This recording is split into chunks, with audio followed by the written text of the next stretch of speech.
And welcome back to another episode of the Otter Players Podcast, episode 41, where we finally have confirmation about the Nintendo Switch 2 and its backwards compatibility.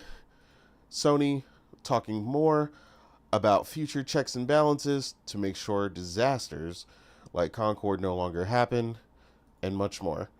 But without further ado, we'll go ahead and get right into our intros. Morgan, how are you and what have you been playing? Yeah. Haven't really been playing much these past couple of weeks. Work has been crazy, and I've just been too tired to focus on Metaphor. So, for Halloween though, I did play the Quiet Place game. Um, that was kind of fun. It was. Uh, yeah. With Nate and a couple people watching me. With the mic turned on, so I had to actually stay quiet in the game, or like the creature would find you.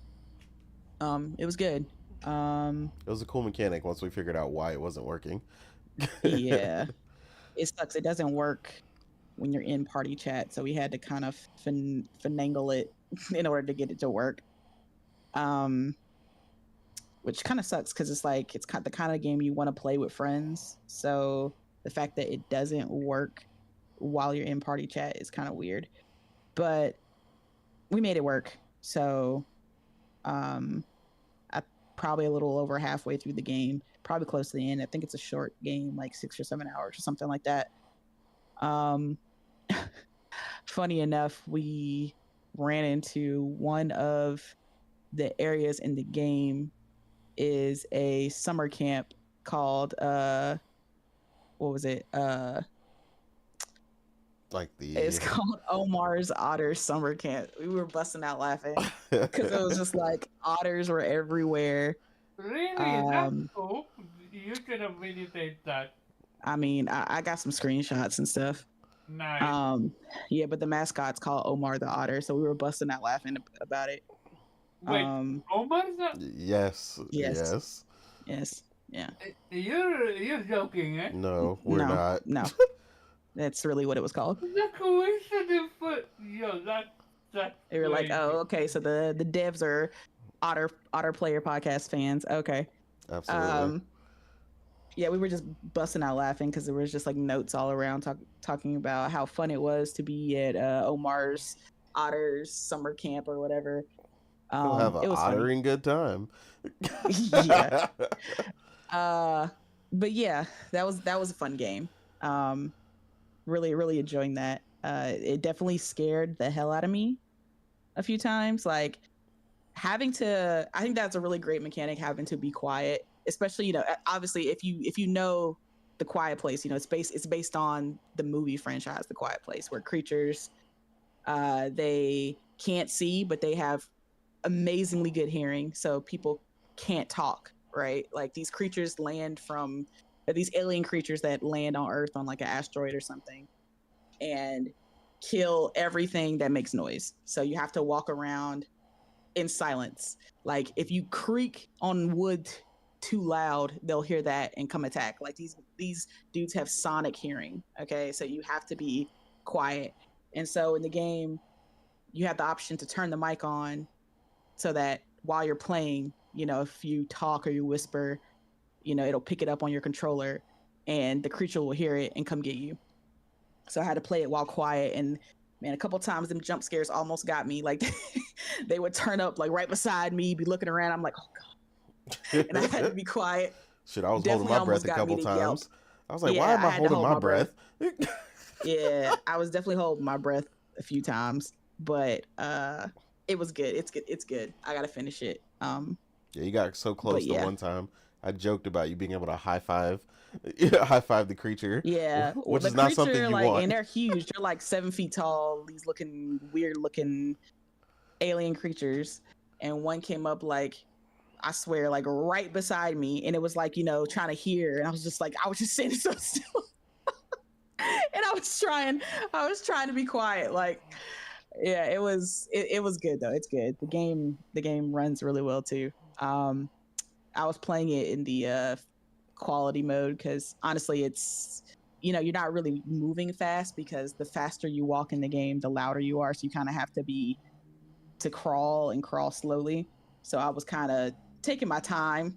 So I could play it in 30 FPS without it being like a huge issue or anything. Um, but yeah, I think I'm like 4 or 5 hours in. I think I'm almost done with it. So the main character that I'm playing, she also has asthma, which makes it even worse because when she gets stressed out when the monster gets close, I have to use an inhaler. And you have to find the inhalers out there in the world and stuff. There's only like a few around, and using the inhaler, makes a noise so the creature can hear you. Like it's interesting. But yeah, I enjoyed it. I've also been playing Pentiment again. I'm trying to get the plat on PlayStation or whatever.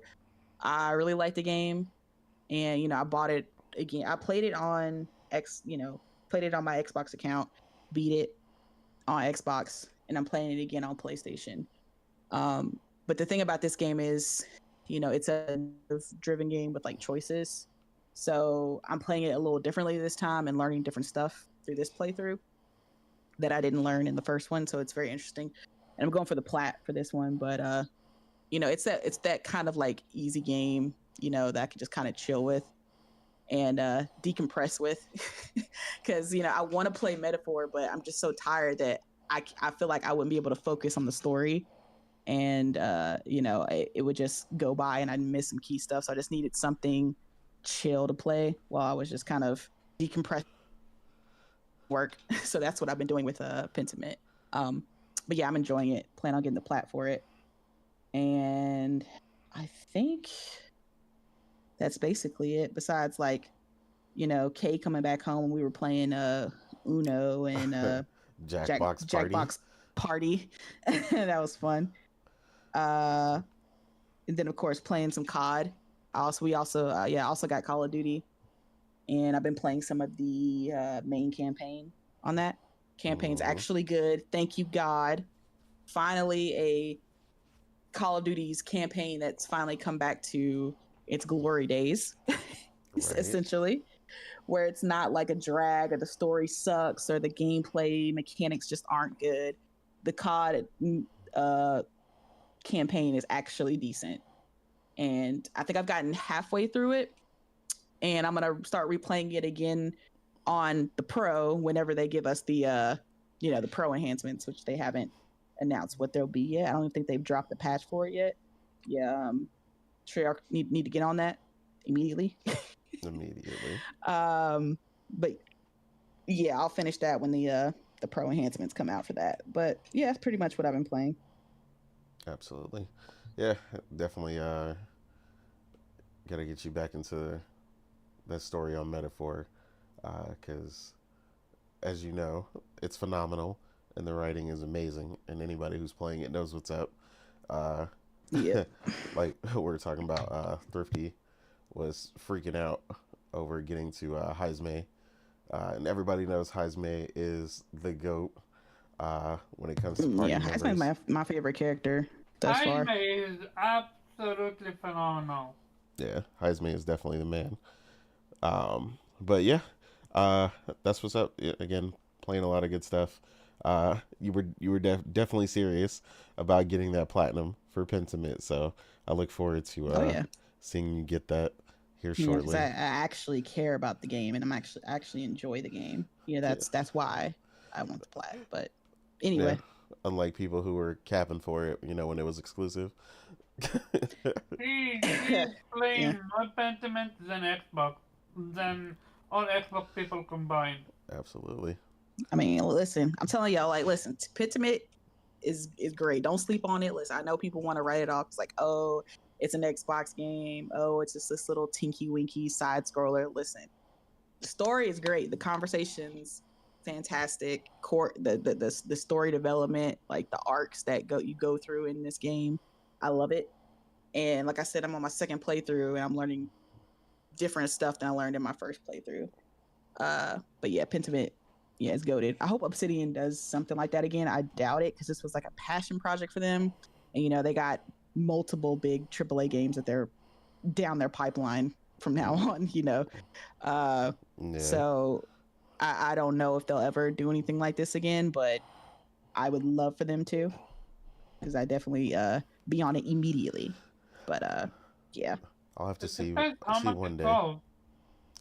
I don't think I think it was probably similar in the similar realm to Hi-Fi. Yeah. I don't think it really sold that well. I mean, it kind of went under the radar for a lot of people, and you know, it's obviously the reason the studio is still around is because they're Obsidian and they make more than just that. You know, they're known for their big games, so they were able to make something small like that. So that's why they could do it. But I don't know if they'll do it again because they have such a big pipeline of games that are coming out, you know, that they're going to be working on these next 10 plus years. So I doubt they'll do anything like this for a while, but I would love for them to. Yeah. Even though I don't think it made them much money, but and who knows if Xbox would greenlight it again. But like I said, I just love it when big AAA studios make these smaller projects because they have less of like the corporate overlords breathing down their back and telling them what they can and can't do. So And they get to they're kind of usually more do what they free really reign. want.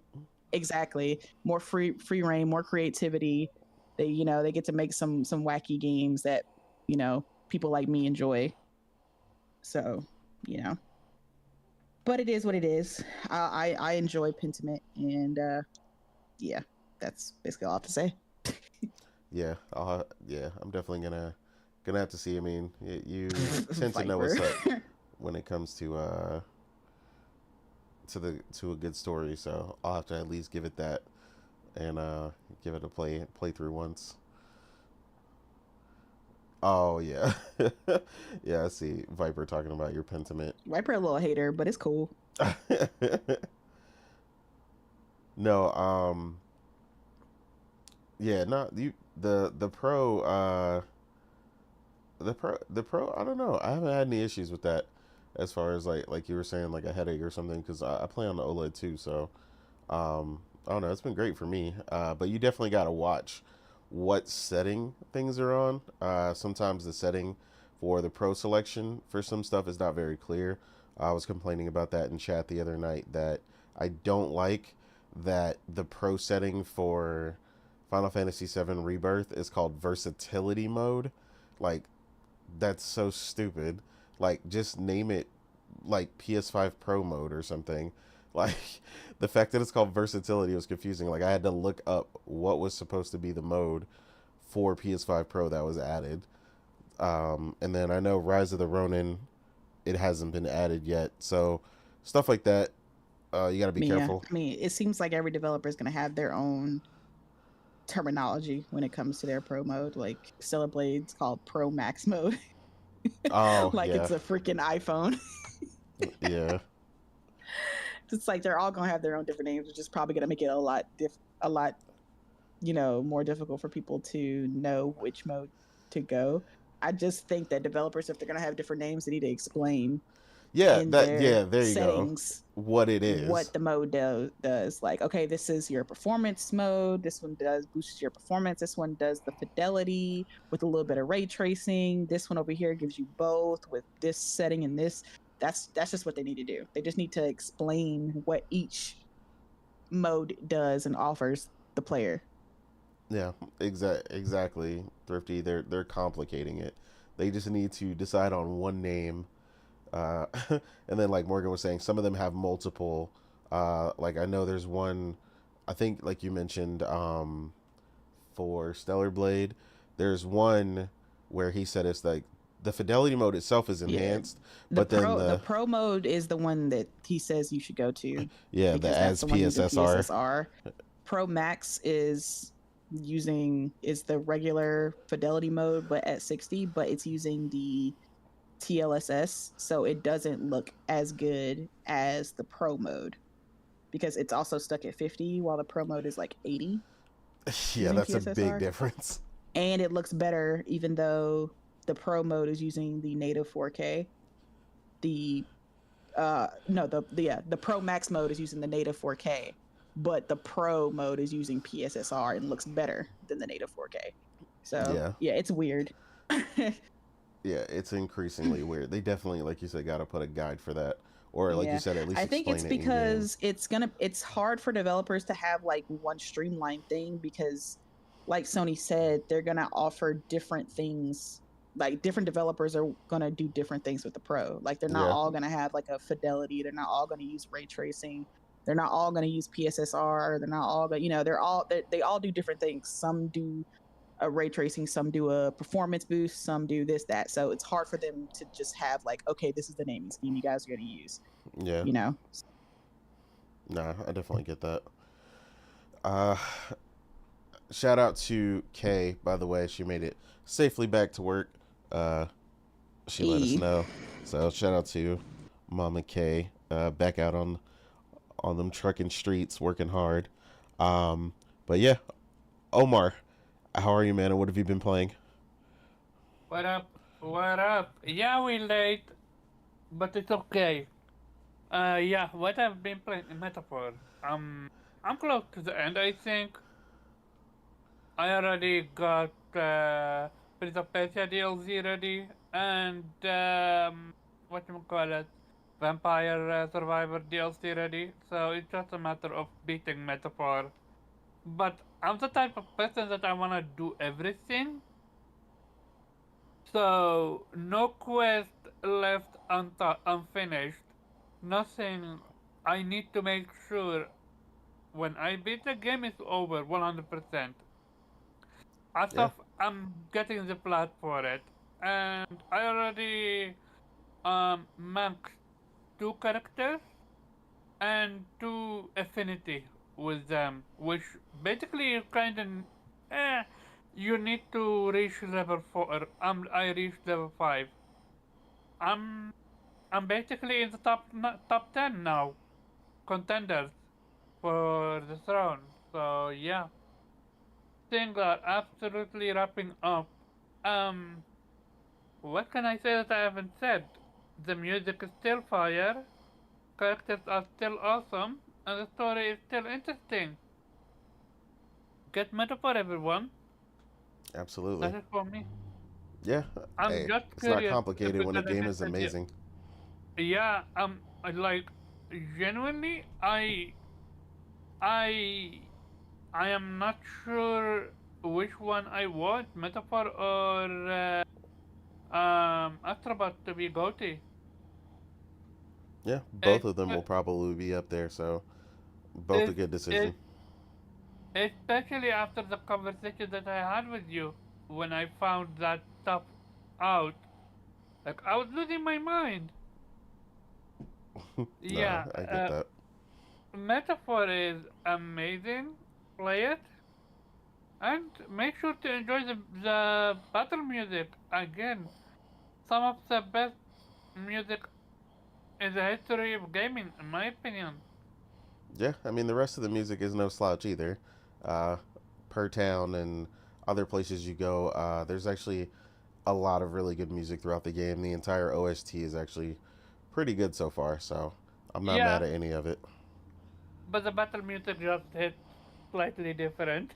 Yeah, I mean it's unique. Everybody's been pointing it out, so um, yeah. As for me, obviously, metaphor is still the focus, but um, I started it with Morgan, so we're trying to line up our finishing so that we can get there. But I am trying to make it my 10,000th platinum, or 10,000th trophy when I platinum it. So I got to be careful when I'm playing other stuff. Um, can't be earning a bunch of trophies on other games right now, so I'm trying to be careful, so I can make the platinum that, because Metaphor is worth it. It is 100% my game of the year, and it is definitely worth making it that 10,000th trophy.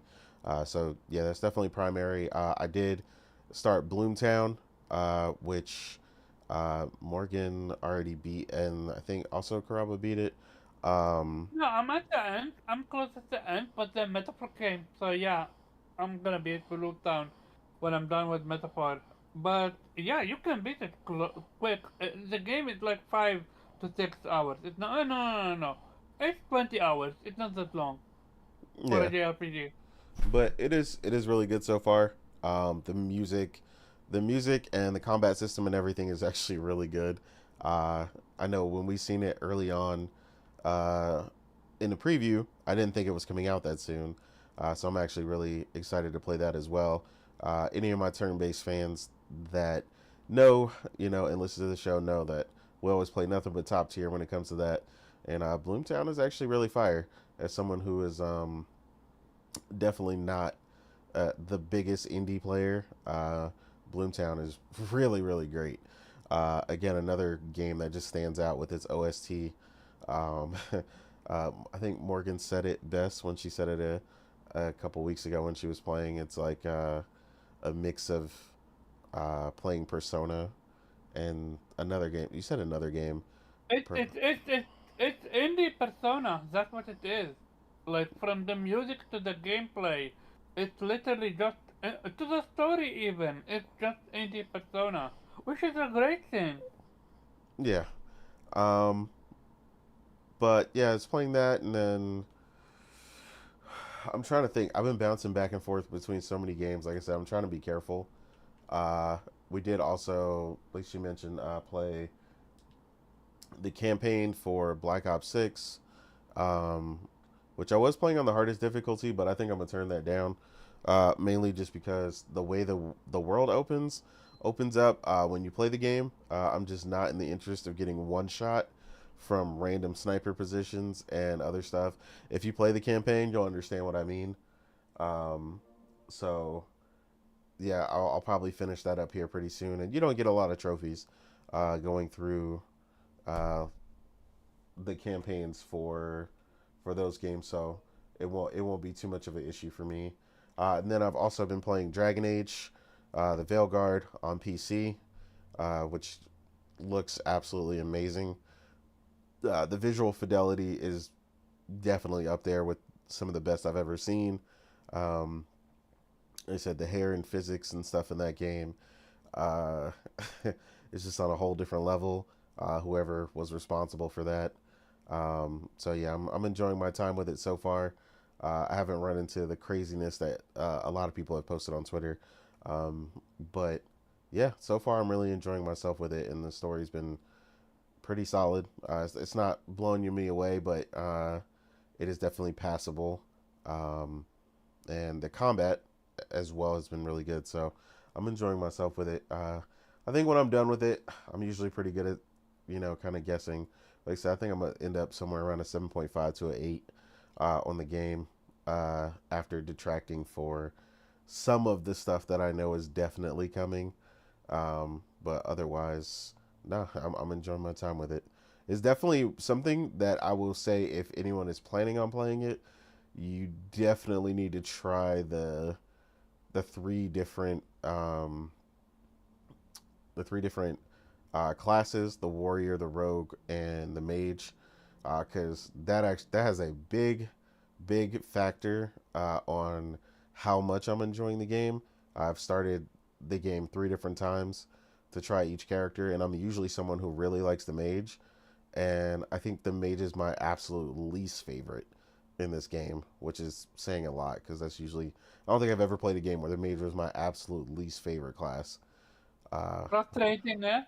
yeah, it sucks because I would expect it not to be, but yeah, I'm not a fan of the mage so far. So, but yeah, uh, besides that, nothing else that I can think of. I'm sure there's something else I'm missing.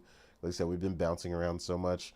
Everybody knows how it is. The end of the year, you're trying to finish up all the games that you've been kind of halfway on, or you know, uh, mostly finished, and trying to shore up those things. Um, so yeah, I mean, and then I just recently picked up Sonic Frontiers for like $17, and I picked up Mario Brothership, which I was waiting on. Um, so, which is Sonic a perfect Frontier is segue great game. for us to go into our first topic, uh, because I swore I was done picking up Nintendo titles, And Nintendo finds a way to just keep releasing games that I just absolutely can't resist. Despite, funny enough, me not really being a big fan of a lot of their first party games, they still managed to release a lot of stuff that I'm really into. So with them releasing Mario Brothers Ship and me picking that up, it was nice to know that this week in the news directly from Nintendo, which is what I was waiting for, because a bunch of people have been guessing and guessing these past few weeks about what may or may not be about the Nintendo Switch 2, because we've been told that we're going to get the announcement later within the fiscal year for the Switch 2 and everything that it's going to entail. But if anybody knows, the fiscal year is an annoying thing to hear from developers and publishers, because the fiscal year doesn't end until next year. Uh, so it sounds like, oh, you're going to get news this year, but the fiscal year is like February or March or something of next year. So you can, there's still a big window until we could get more information. But enough information leaked out after they had a corporate strategy uh, memo come out, and they did in fact confirm that the Switch's successor, whatever it's going to be called, I'm still down for Super Nintendo Switch myself personally. I think that sounds awesome, but it still may confuse some people. But like I said, they did confirm backwards compatibility with the Switch and all of its games. So I'm extremely excited about that. I've definitely measured my Switch collection to have nothing but the best games. I've been really particular, mainly because of the performance of the Switch. So, if a game was elsewhere, uh, I was very cautious about picking it up on Switch rather than somewhere else, just because of the performance. And then they also, in the wake of all this, they also announced that Xenoblade Chronicles X was coming, which is going to complete uh, the all four games being available on a current gen platform. So to hear that it's also going to be able to be played on the Switch's successor is a big deal. So you don't have to worry about your Switch collection going to waste. I'm sure you guys have seen some of it on Twitter. Some people have massive, absolutely ridiculous Switch collections, like 600 or 800 strong. People are crazy. I'm not. I'm definitely not collecting a bunch of games I don't want to play. Um, so, but yeah, shout out to Nintendo for finally confirming that. That's, like I said, that was the biggest thing for a lot of people, and I know quite a few people were considering the Switch 2, and had some games they were interested in that did not play the Switch this generation. So I think honestly, I'm just excited to see what it's gonna be, how it's gonna lay out, what it's gonna be like power wise. Like, I have so many questions, and I know Morgan was one of the people that was potentially interested in a Switch successor, especially this late in the game. She's seen a few games that interested her. So, how you feel about the announcement for the confirmation for backwards compatibility from Nintendo, Morgan? Yeah, I think that's good. I think that kind of sets a lot of people at ease. And I think that kind of confirms that, this next successor will be similar in archetype to the Switch, um, which makes sense because it was a very successful console for Nintendo. It's about to be their most successful. Probably the highest selling console is probably about to pass PS2 very soon. Yep. So obviously Nintendo would want to keep that a similar form factor as the Switch with its breakout success. I don't even think they thought it would be that successful. It was a big risk coming from the Wii U, which It was was. horrible. But they didn't take it lying down, and they released the Switch, which was a worldwide phenomenon. I remember people couldn't get it for a minute after that thing came out. It was just so it was just so hard to get. Everybody wanted one. God, especially during Um, COVID. Oh my God. Oh yeah, gaming blew up during COVID. You know, you stuck in the house, nothing to do. Everybody wanted to get on Animal Crossing. I remember that. But Yeah, that was big.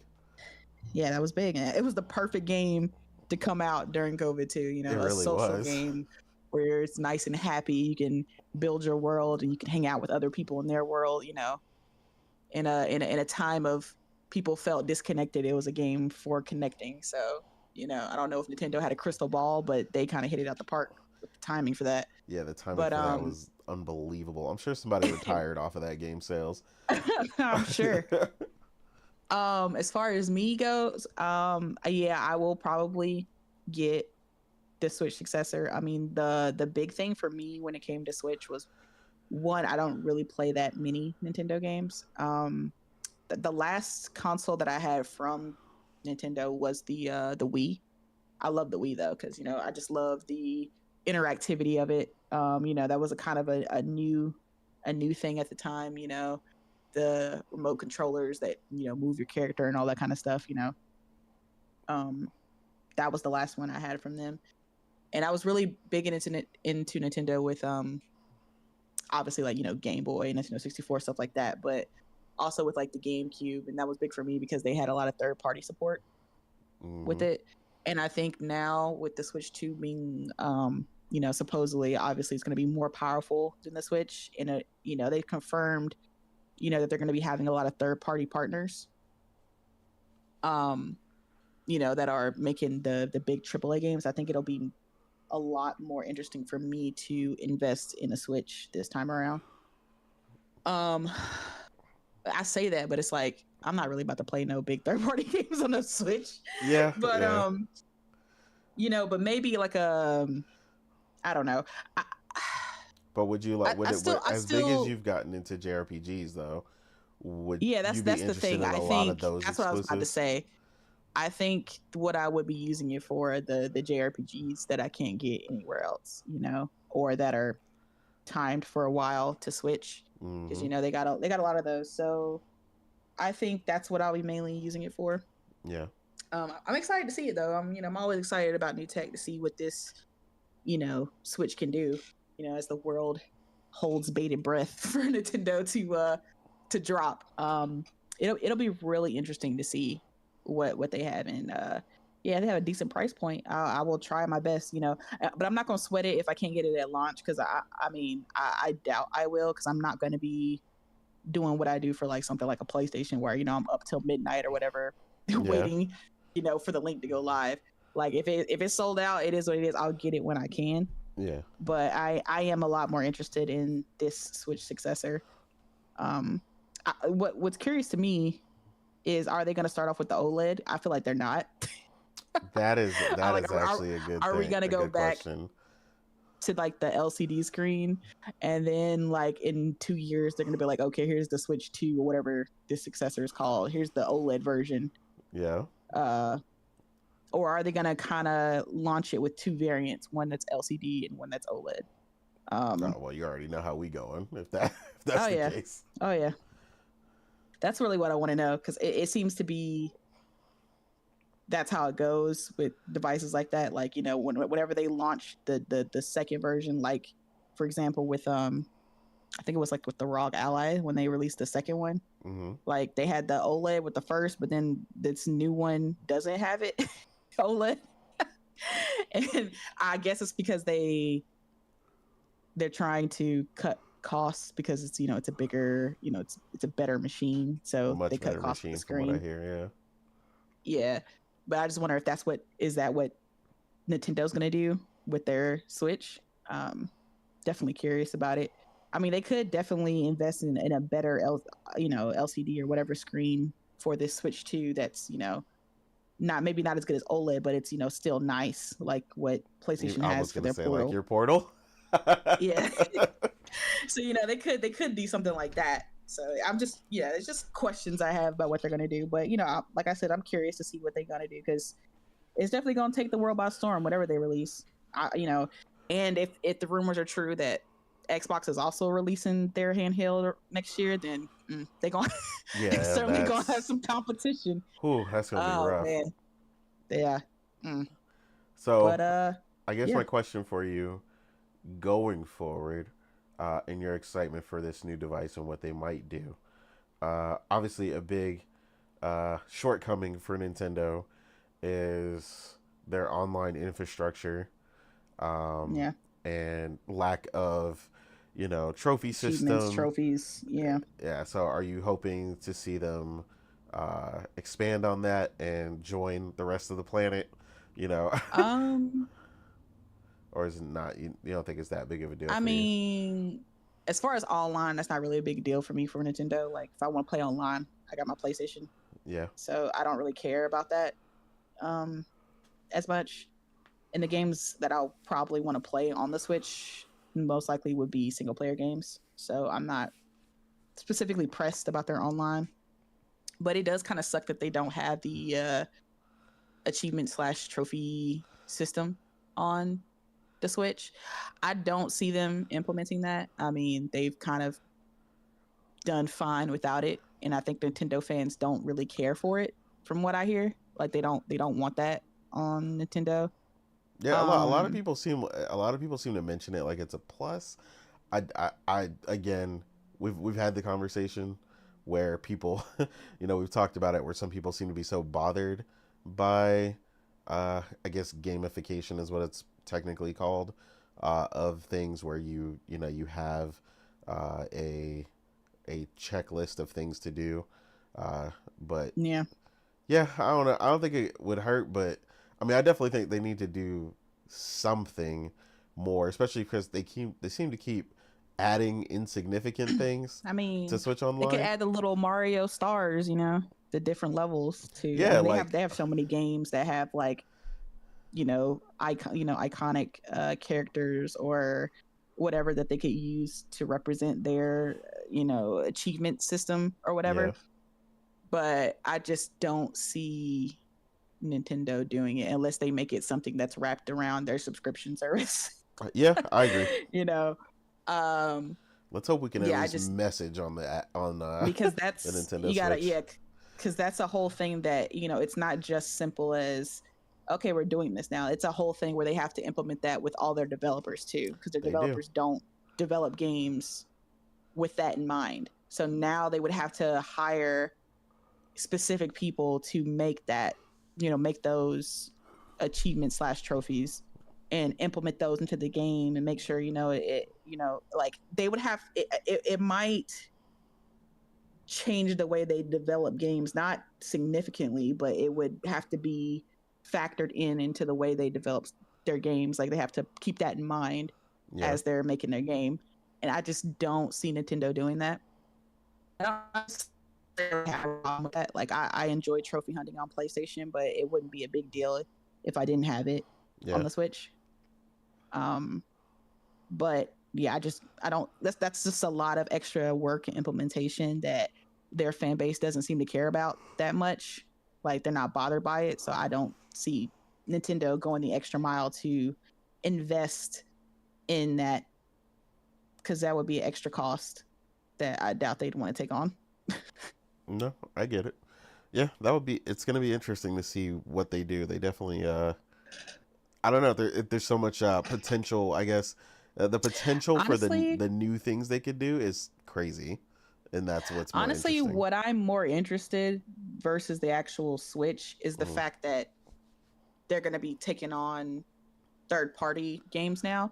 What I'm more interested is in the fact that they'll be becoming more competition to PlayStation.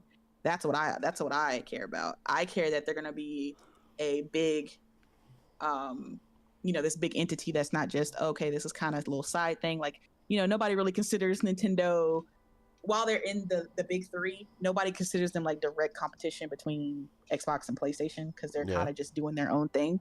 But now with them being more invested in third party, being a better machine that can handle the same type of games that PlayStation and Xbox can, now they'll definitely be considered more competition, which I think is good.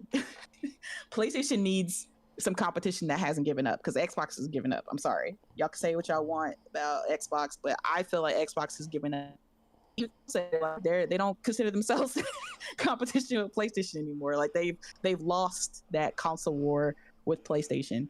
And so I need I need a competitor, a heavyweight champ like Nintendo to come through and kick PlayStation shins in, so PlayStation will get off their ass and start competing for real. Yeah. So that's what I'm excited about. Do you think they're gonna do that? 'Cause to me, it feels like PlayStation is walking Yeah, on their yeah, yeah. sitting on You their own feel like ground. PlayStation is yeah. I know how you feel. You've been a little negative Nancy lately. Um, No, but no, but listen, you know what I mean is they don't care what others think. They just gonna do their thing and keep it listen, moving. listen. They gonna care when the money stop coming in. That's when they gonna care. And that's like when Nintendo starts cutting into their third party revenue, and people decide to play a game on Nintendo versus playing it on PlayStation like they normally would, then they'll start caring. Um, Yeah, I agree. and PlayStation's definitely paying attention. They know Nintendo's no little guy in here. They are the OG, right? They are the original game console out here. Like they're not this newcomer that has to prove themselves, right? They already have a large install base that's going to get even larger when the Switch 2 comes out. So it's just PlayStation's not stupid. They're paying attention, and they're listening, and they're waiting for this launch because they're just as interested in just to see what this Switch is going to do. Probably even more than gamers, because they're going to have to start doing things a little differently when Switch becomes a bigger competitor in the market. So yes, I think they're paying attention. And they're going to continue to prove why you should play games on their system versus the Switch. It's like, if I have a Switch and a PlayStation, why should I play it on the PlayStation versus the Switch? Like, and I can play it, like, yes, you got the power, but with my Switch, I could play it there, and I could play it on my TV, and I could play it on the go. So you have to convince me why I should play it on your platform that's stuck to the TV. Then it's going to So, be interesting if they're gonna do anything to with, like, for example, what PlayStation did with DualSense. Cause others bring a new people into play. Like you what? and your fixation with controllers, No, man. but Like, it's not. No, but what I was about to say. It's not just DualSense. Trophies plays also count. we were just talking about that, man. Were you zoned out when we were talking about trophies and achievements? Yeah, but if you want to to me, what I was trying to say is, in order for PlayStation to get challenged, they need a complete overhaul. Wait, what? They need a complete overhaul. They need to put trophies, and No, they so don't need to do that. I don't I think don't Nintendo know. needs it. I mean, No, they don't. I would like a version of it for them to be done. But They have been thriving yeah, without it. I don't understand why you think they yeah, all of a because sudden they need it. stayed in their own lanes the entire But time. and they still in but their own them lane. being a competitor to PlayStation doesn't mean they need trophies though. Like that. Like, oh man, the only way they're gonna compete with PlayStation is if they have trophies. Like, what? Yeah, No. Like, there are like millions of people I've seen like come across my timeline that are like just the portability alone, they will sacrifice yeah, I currently think what a game looks you like are just to putting a play it on lot more Switch. weight on trophies and achievements than the normal person does. Like, most people don't trophy hunt. Most people don't care. Like, my brother, he could care less about trophies, and he's been a PlayStation gamer since PS2. He does not care. Like, he got the only he got his first plat was with Astrobot, and the only reason he did that is because he really liked the game and he wanted to do all the stuff that was available. So he just happened to get the plat, but he could care less. And most people who play PlayStation could care less about trophies. They don't hunt them. They don't care about them. They're just trying to play the game. And so I don't think Nintendo needs while I would like it, I don't think Nintendo needs a trophy or achievement system. They'll do just fine. People will play the game on their system just because they want to play the game. They don't care about that. You're putting what you care about and saying that's important, but that's not what the majority of gamers care about. They don't care about trophies or achievements. Yeah. Like Nintendo would do just fine without them. Yeah, I mean, And I think they'd so. still sell consoles. Like I said, my biggest thing for them is like their online infrastructure needs to improve. I say that from the fact that they had, and anyone who played this knows what I'm talking about. Yeah, But like I said, they had Marvel Ultimate Alliance 3 exclusive, and I hated it yeah. because, like I said, like unless y'all were playing That it, like just I couldn't message people, I couldn't communicate at all because there's no way to message people. So having people on your friends mhm, list is basically useless other than seeing that they're online and that they're playing something, exactly. because I we have think to use Discord to talk to each other, and it's just stupid. that's going to be way more important, Omar, than trophies and achievements. Their Yeah, online infrastructure is vastly more important because in today's market, live service is kind of king. And if they're planning on taking a bunch of those on, they're going to need a better infrastructure where people can friend people can talk to each other in a party. You don't have to go through the weird finagle of being on trying to get on Discord just so you can talk to somebody when you play. That's that is more important in being a direct competitor with PlayStation than trophies. Like trophies and achievements, who cares?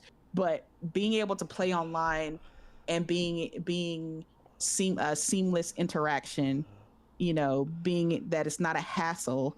Because if you're debating on whether to play, I don't know, something like COD or Fortnite or whatever, and you're debating whether to play it on your PlayStation versus your Nintendo, and you're trying to play with friends, you're gonna be like, well, I'm just gonna play it on PlayStation because, bro, we can't really talk like that on the Switch, Exactly. and we can't really get in a party, so let's just get played on PlayStation.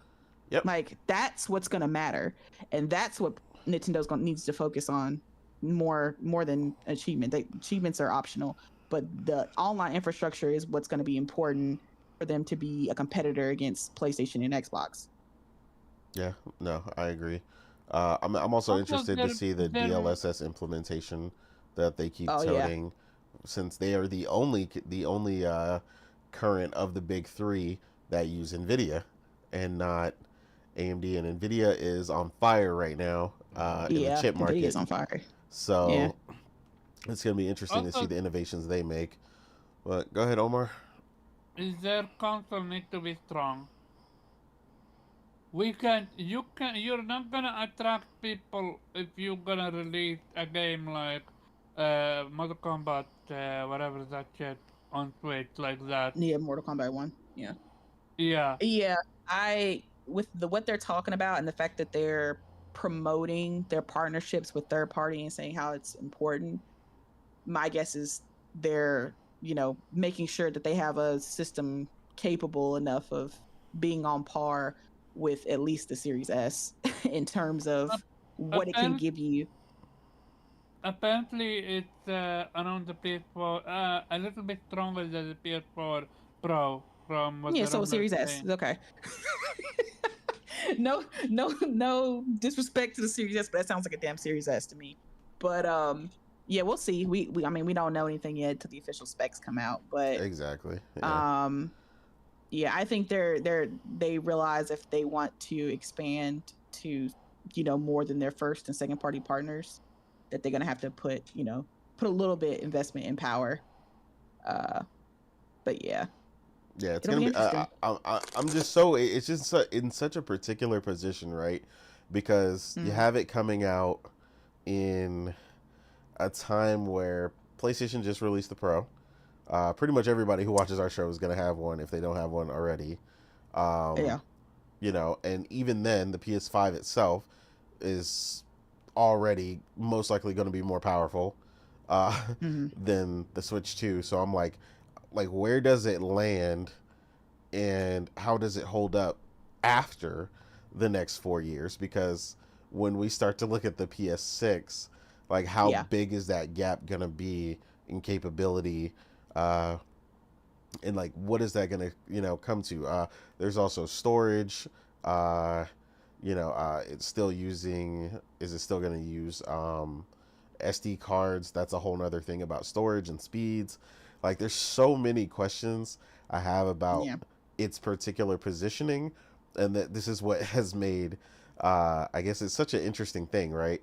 um like you said, we just don't know where exactly it's gonna land and what it's gonna be capable of, because it's not the Switch in the traditional sense anymore, because like I said, you're getting so much more new tech.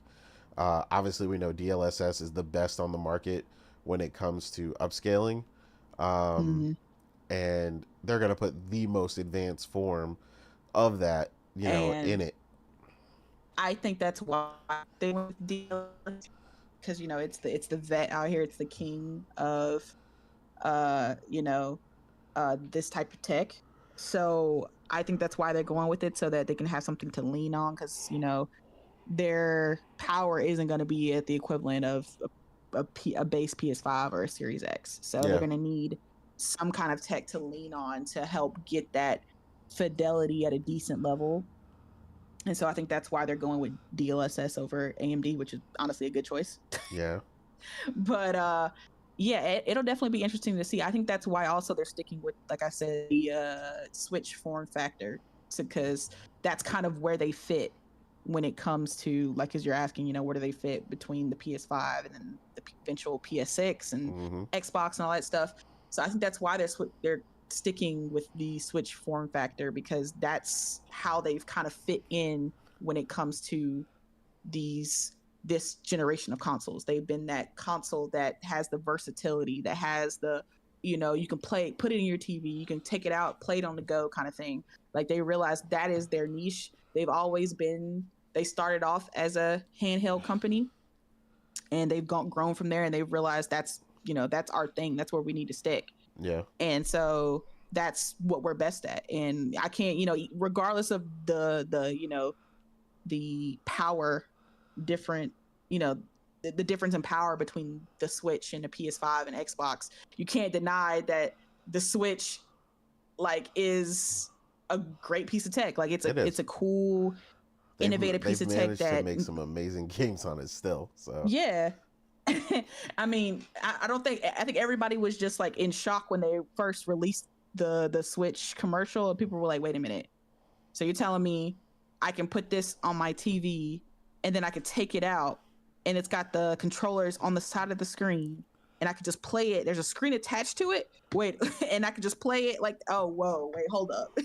you know, they were in their bag when they made this design, they really were. and they hit it at the park, and I think they realized they hit a gold mine with the Switch, and so that's why they're sticking with it. That's their niche. That's how they fit into this market, because nobody's really offering anything like that. I mean, yeah, you got um the Steam Deck, The PC handhelds, yeah, yeah, but that's different. I mean, it's it like is completely no different. one's I really agree. offering a physical media type of thing too, because with Steam Deck, everything, it's all your digital library. Yeah, There's no physical media that you put in, but this is something where you can buy games, physical or digital, and you can have it on the go with you, and you can plug it right into your TV and you go. Like, no one's really doing that, and that's why I guess kind of people were excited that they thought the Xbox, the next console, was going to be kind of doing something similar.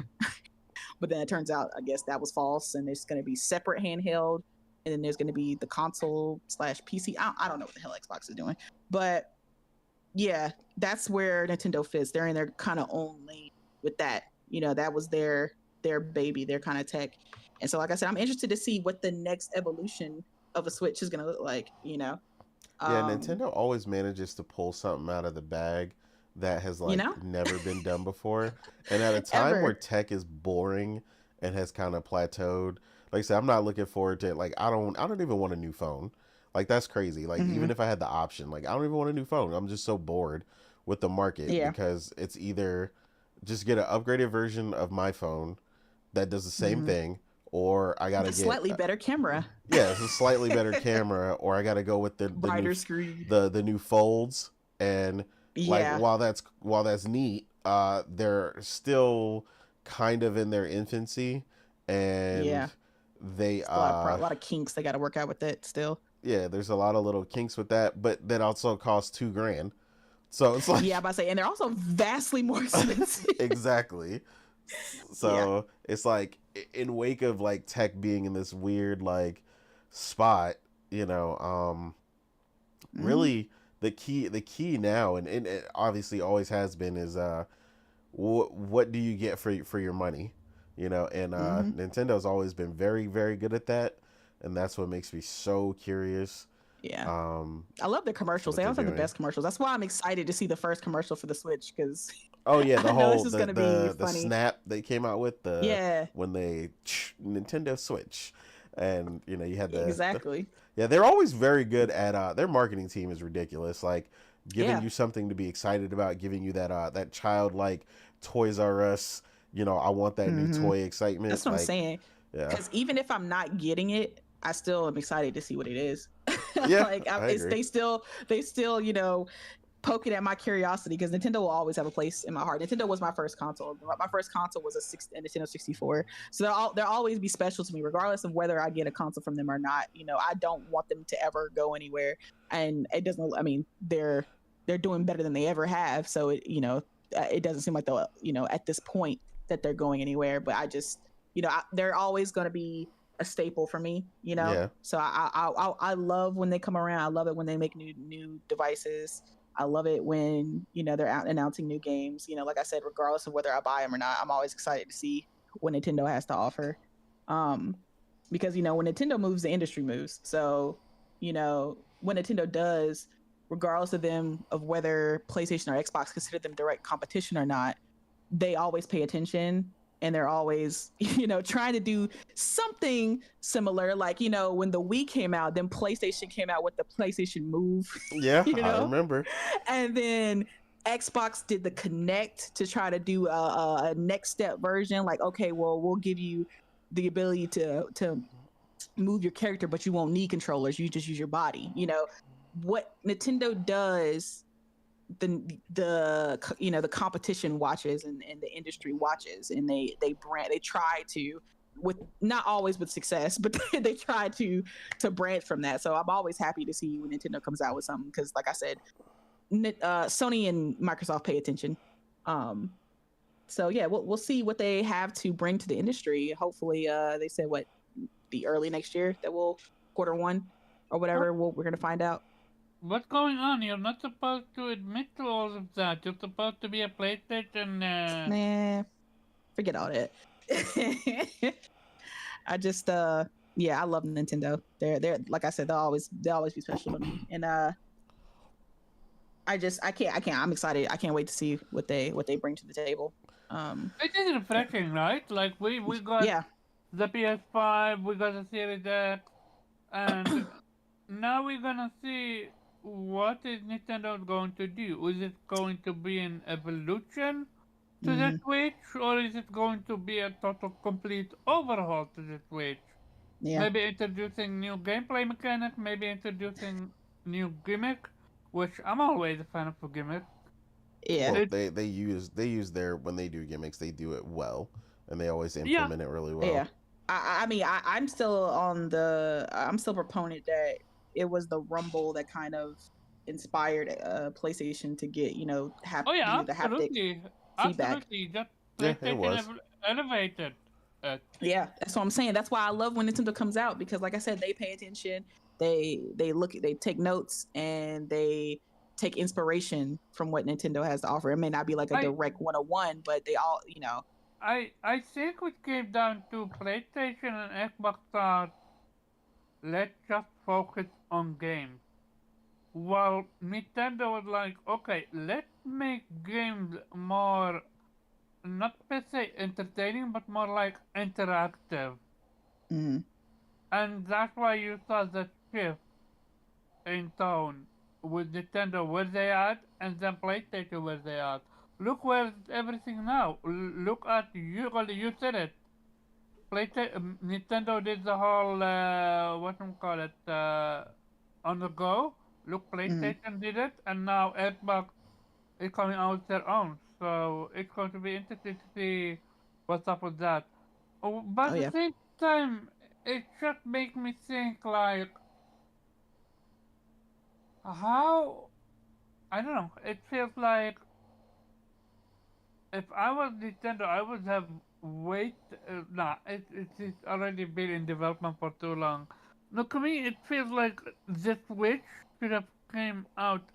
Switch 2 should have Mm. came out earlier, but COVID and everything like that. But to me, this is literally that close to the release to the reveal of PlayStation 6. I Yeah, mean, it's yeah, just uh Switch never slowed down in its sales. Um, yep, and if your product is selling like hotcakes, you're not gonna cut off the water fountain. Like, nah, let's keep pouring out. They still want it, especially like we were talking about earlier in 2020 when COVID hit. That's when you know Nintendo Switches, the sales got astronomical, and it went crazy because people were stuck at home, and even after that, the sales kept going and going. Yet now they're slowing down because Nintendo themselves have announced, okay, we're working on a successor, so sales have kind of slowed down and gotten stagnant. But even now, they're still going to go, and it's still going to end up surpassing PS2. Um, so and also the fact that the Wii U's lifespan was so short, obviously because it wasn't a successful console, that kind of messed up the rhythm of how they release the release years, the release windows of their consoles, because they had to cut Wii U short because it just wasn't it, and they had to move on from it. yeah. That's what Thankfully, put them on that release pattern difference. exactly. It was like the Wii U was what 3-4 years or something like that, and then they ended Yeah, up cutting it, and so that kind of messed up the pattern of how they do releases. But yeah, I mean, even with the pattern out of sync with Xbox and PlayStation, even in their own lane, they're still able to be successful. So I don't think they're really kind of worried about the release dates for the next Xbox and the next PlayStation, because even in their own pattern, even in their own release window where they're years apart from those other consoles, they're still able to outsell everybody. So I think they're fine. They're like, we ain't worried about it. You know, people will buy our consoles regardless. So all them Switch owners, they about to buy two of them Switch twos.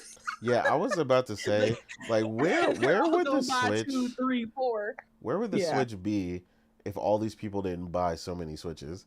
Like, Yo, I there swear are every so Switch owner many. I know owns at least like two or three. I'm just like, they're like, oh yeah, I got the Mario one, I got the Zelda one, I got this and that one. I'm just like, uh, they all do the same thing, right? Well, yeah, it's just collector's items. I'm like, oh, okay, Yeah, I never cool. got it. I mean, I went from the OG Switch to the Yeah, OLED, to the OLED. but I traded mine I mean, in. that's an upgrade though. So Yeah, yeah, that's an and it was a upgrade. big upgrade. Like Yeah. the construction of it was way better. It's constructed Hmm. like way better. And it had It the dissipates Ethernet heat. cord in the back and all that, Yeah, it had right? the Ethernet cord in the back. Like it was such an upgrade. Like so, Yeah. it wasn't just the screen for a lot of people who thought the OLED was just that. Like if Hmm. you had the original Switch, like it Yeah, it was bigger too, eventually, right? yeah, the screen is bigger. It basically they got rid of that big old was it the The screen bezel. bezels? Yeah. Hmm. So yeah, I mean Yeah. there was so much better about it. Like I said, a big problem for the original Switch was like heat dissipation coming out the top, and the heat would gather in such a way that over time, um, especially if you played docked a lot like I did early on, um, the heat didn't dissipate as well as it should, because one Hmm. of the spots for the heat to come out was like covered while it was in the dock. Um, Oh. yeah. So thankfully it wasn't as bad for me because I found a third party dock early on that Okay. basically, To let the air out. yeah, it Yeah. created like a hole on the bottom to let the air Yeah. out. So, but again, a lot of people didn't know about that because for a long time the thing was a lot of third party docks could brick your Switch. So these guys Mm. came out and they were specialists and they talked about all the research they did and they even explained why the other docks would brick your Switch. Nintendo has some weird USB-C protocol, and they figured Mm. it out, thankfully. And I mean that's been phenomenal. And like I said, that dock in particular can even it can fit in my pocket. So that was another Oh, thing the that a lot of people that's so good found for out. travel. Yeah, way good for travel. It was amazing. Um, so much so that I bought two. So I ended up Oh, buying. okay. Yeah, I bought the white variant of it that came out later when the OLED came out. They said it would work fine with the other one, but I wanted they were like, yeah, we made the updates here and there and did something else. So I bought the white variant to go with my OLED as well. But So my guess is you're going to be yeah. keeping an eye on them for the Switch 2. Oh, See what absolutely. they make. Yeah, Yeah. absolutely. Because they make, I mean, they make more than just that. They make the company is called Skull and Co. Just in case someone's listening and they're interested. But they make Switch other Switch accessories too. So you know the glass protectors, the whole nine yards. They do everything. Hmm. Um, Okay. but yeah, I don't know, man. So much. This is such an interesting topic because, like I said, it's such a big thing because it's both you and Omar didn't get a Switch, but the Hmm. backwards compatibility lends a lot to things that you were like, dang, you were like, ooh, that game kind of makes me want to get one. But like Hmm. every time it was like, oh, well, the Switch 2 is any minute now. And now it's Yeah. definitely really any minute now. And, Yeah. Okay, you funny know, when they do the what is that from Nintendo. We don't think now the announcement of Switch 2 is gonna slow sales down for Switch. I'm like, of course it will. I'm the living, breathing representation of it, and Morgan is.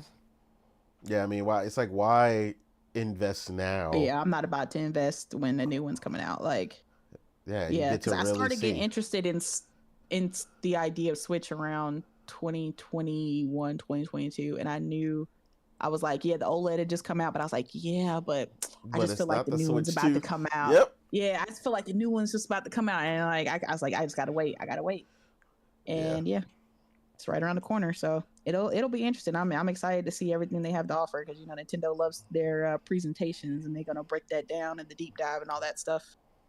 And I'm Yeah. sure they're gonna have a nice big game for it, like probably Metroid 4 or whatever to Metro Prime 4 to go with the Switch. So Yeah, it'll be it's interesting. definitely looking like it's going to line up with it. I'm also wondering how they're going to keep up print for because physical is massive for them, way Oh yeah. more than everybody else. Like their stuff is Well, still yeah, like partly because their digital source sucks.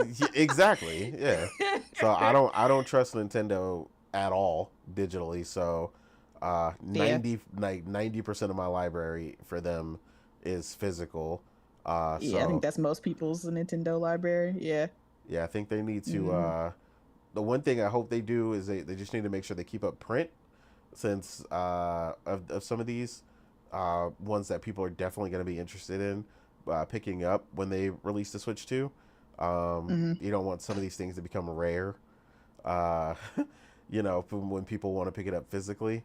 I 'Cause mean, like how they kind of told people that Mario game was going to be rare, and so everybody bought it, and then they were like, "Oh, never mind." yeah, yeah. But like, well, because it's gonna be Switch 2, so it's like, hey, remember it's backwards compatible, so you need to keep up the print of these older games as Hmm. people, new people come As up new people to like your me. ecosystem. Yeah. Yeah, like you'll be Yeah. most likely really interested in playing Xenoblade, Yeah. when you get a Switch 2, stuff like that. So, and you're like, you would love to have it physically. So it's like, Yeah. don't let those go out of print, and don't let the print die down. You know, uh, Yeah, because I'll be paying what 300 for it on eBay, Yeah, trying to exactly. trying to get a copy so I can play. Yeah, so they definitely got to Yeah. be careful with that. Anything you wanted to add, Omar? No, we covered it. It's just a matter of she said it. The first commercial is going to be Mm. memorized. I'm also curious about the design itself, Yeah, Yeah. because yeah. Yeah. apparently it's gonna be on the go as well. Hmm. Well, people have always wanted Nintendo to incorporate uh not just a HDMI port, and putting it on your TV, but people always thought they kind of left something on the table for power by not giving a boost to power from the dock. So when you dock it, Yeah. it actually becomes stronger. Hmm. So I wonder if, combining with Nvidia, they'll maybe come up with an alternative for that. Because it does go most of the time when it's docked, it does go to like 1080p, stuff like that. Like Hmm. what's gonna be the target for this in Use tandem that with upscale that DLSS? Upscale that Yeah. with DLSS. Yeah. Yeah, like I'm so interested. Like is it gonna go 1440p? Is it gonna eat, the Series S's lunch and really be the 1440p beast? Not be the 1440p beast though. Yeah, Ooh. exactly. Uh-oh. Uh-oh. Yeah, like so I'm Because really I know interested. developers will support that. That's all I'm saying. They will They won't definitely support that. begrudge and moan when they have to port for the Switch 2. Exactly. Um, but yeah, it's gonna be interesting. 2025 is definitely gonna be an interesting year for everyone. Yeah, You know, absolutely. Yes. so Speaking of going forward, uh that leads us into a discussion about PlayStation and what they plan to do going forward. Uh, we obviously know what went on with Concord and the failure that was and the speed that was R.I.P. pulled. Yeah, rest in peace or in pieces because it's over. Uh, like we thought it would, but we kind of alluded to it when we've had discussions on the show. Um, about things that PlayStation normally does that seem to kind of slip by or not really be the case with Concord. It seemed like they removed some of that PlayStation quality check when it came to this game and maybe some of their other live service games for obvious reasons because they're running in unsure territory. Yeah, But and yeah, good. Firewalk was kind of sorry, but No, you're good. yeah, Firewalk. I think it was made up of like veterans in the industry, right? If Mm-hmm. I'm not mistaken. Yeah. So people who've made successful live service games, and like you said, this isn't a familiar territory for PlayStation. So I think they were kind of just relying on them to, for the majority of it, like, oh, they've done it before, they made these types of games before, so we're going to kind of rely on their knowledge and their experience to make a successful live service game, because we know how to make successful single player games, and we know what we know the checks and balances for that, and what needs to be done and what doesn't need to be done and what needs to be taken away, and then what resources need to be given. But we don't really know our way around live service games, so we're just kind of going to rely on people with more experience than us, which is there's nothing wrong with. But at the end of the day, you're still the publisher, and they still have to answer to you, and you still are responsible for the product that you put out. So like Hiroki Totoki said, there's going to have to be more checks and balances in when it comes to their production pipeline, when it comes especially to live service games. Mm-hmm. I think they'll definitely be more hands-on. I think what their next game is either going to be on from Bungie or Jade Raymond's game. I forgot what it's called. Is it Fair Games? Fair Games, right? Okay, yeah. Or it could be the Ben Studios game, because I think they're working on a live service game too. Yeah, supposedly they're working on live service. Yeah, unfortunately, I'm like, oh my god, get a second chance. You're working on a live service, God. But but yeah, it'll be interesting because I think all eyes are going to be on whatever PlayStation's next live service game is. After the not because it wasn't just an ordinary fumble, okay? Yeah, it was not. It was not. It was one of catastrophic proportion, okay? Like they they snatched that thing up faster than a bad kid at Walmart, like immediately they were like, oh no, never mind, everybody, it's gone, refunds for everybody, just forget this game existed. Yeah, forget that ever happened. Won't happen again, our apologies. So it's like whatever their next live service game ends up being, right, whatever the next one is that comes out, it's gonna have that stigma on it, okay? And people are gonna look at it with a magnify. Now the next game has even more pressure because, like I said, people are gonna look at this next game with the magnifying glass and be like, oh man, this gonna be another Concord? Exactly. Is this one going to be actually good? Is this one, should I invest my money into it? Because if it's not, if it's going to be like 40 or 50 like Concord, am I going to be paying this? And then am I immediately going to get refunded? Is my time going to be wasted like it was with Concord? Like I played it for a week or two and then all of a sudden they took it off. Like, is it worth my investment if they're just going to take the game away? Like, is this going to happen again? And that's going to be the stigma over whatever the next live service game from PlayStation is. So they're going to have to play this very carefully. And what they need to start doing, especially with their live service games, is they need to start getting the information out ahead of time. One of the main problems with Concord is that nobody really knew what the hell the game was, like prior to like two months before it launched. Yeah, I was lost. I was completely lost. Like, the first thing we saw from that damn game was like a cheeseburger on the deck of a spaceship. People were like, what the hell is that? Like, that was it. Concord. We were like, what? Like, confused. Yeah, completely and then when we confused. finally see the breakdown trailer, because they had it was just when we finally see our first insight to Concord, it kind of felt like information overkill, because it was a story trailer and then it was a gameplay trailer, and I was just like, y'all doing too much. Like, this should have been piecemealed over the development time. Like I said, they just hit us with all this information and expected everybody to be on board with it, and people were like, what? Like, what's the story behind this? Huh? And then they dropped the beta like, what, 2 or 3 weeks before launch?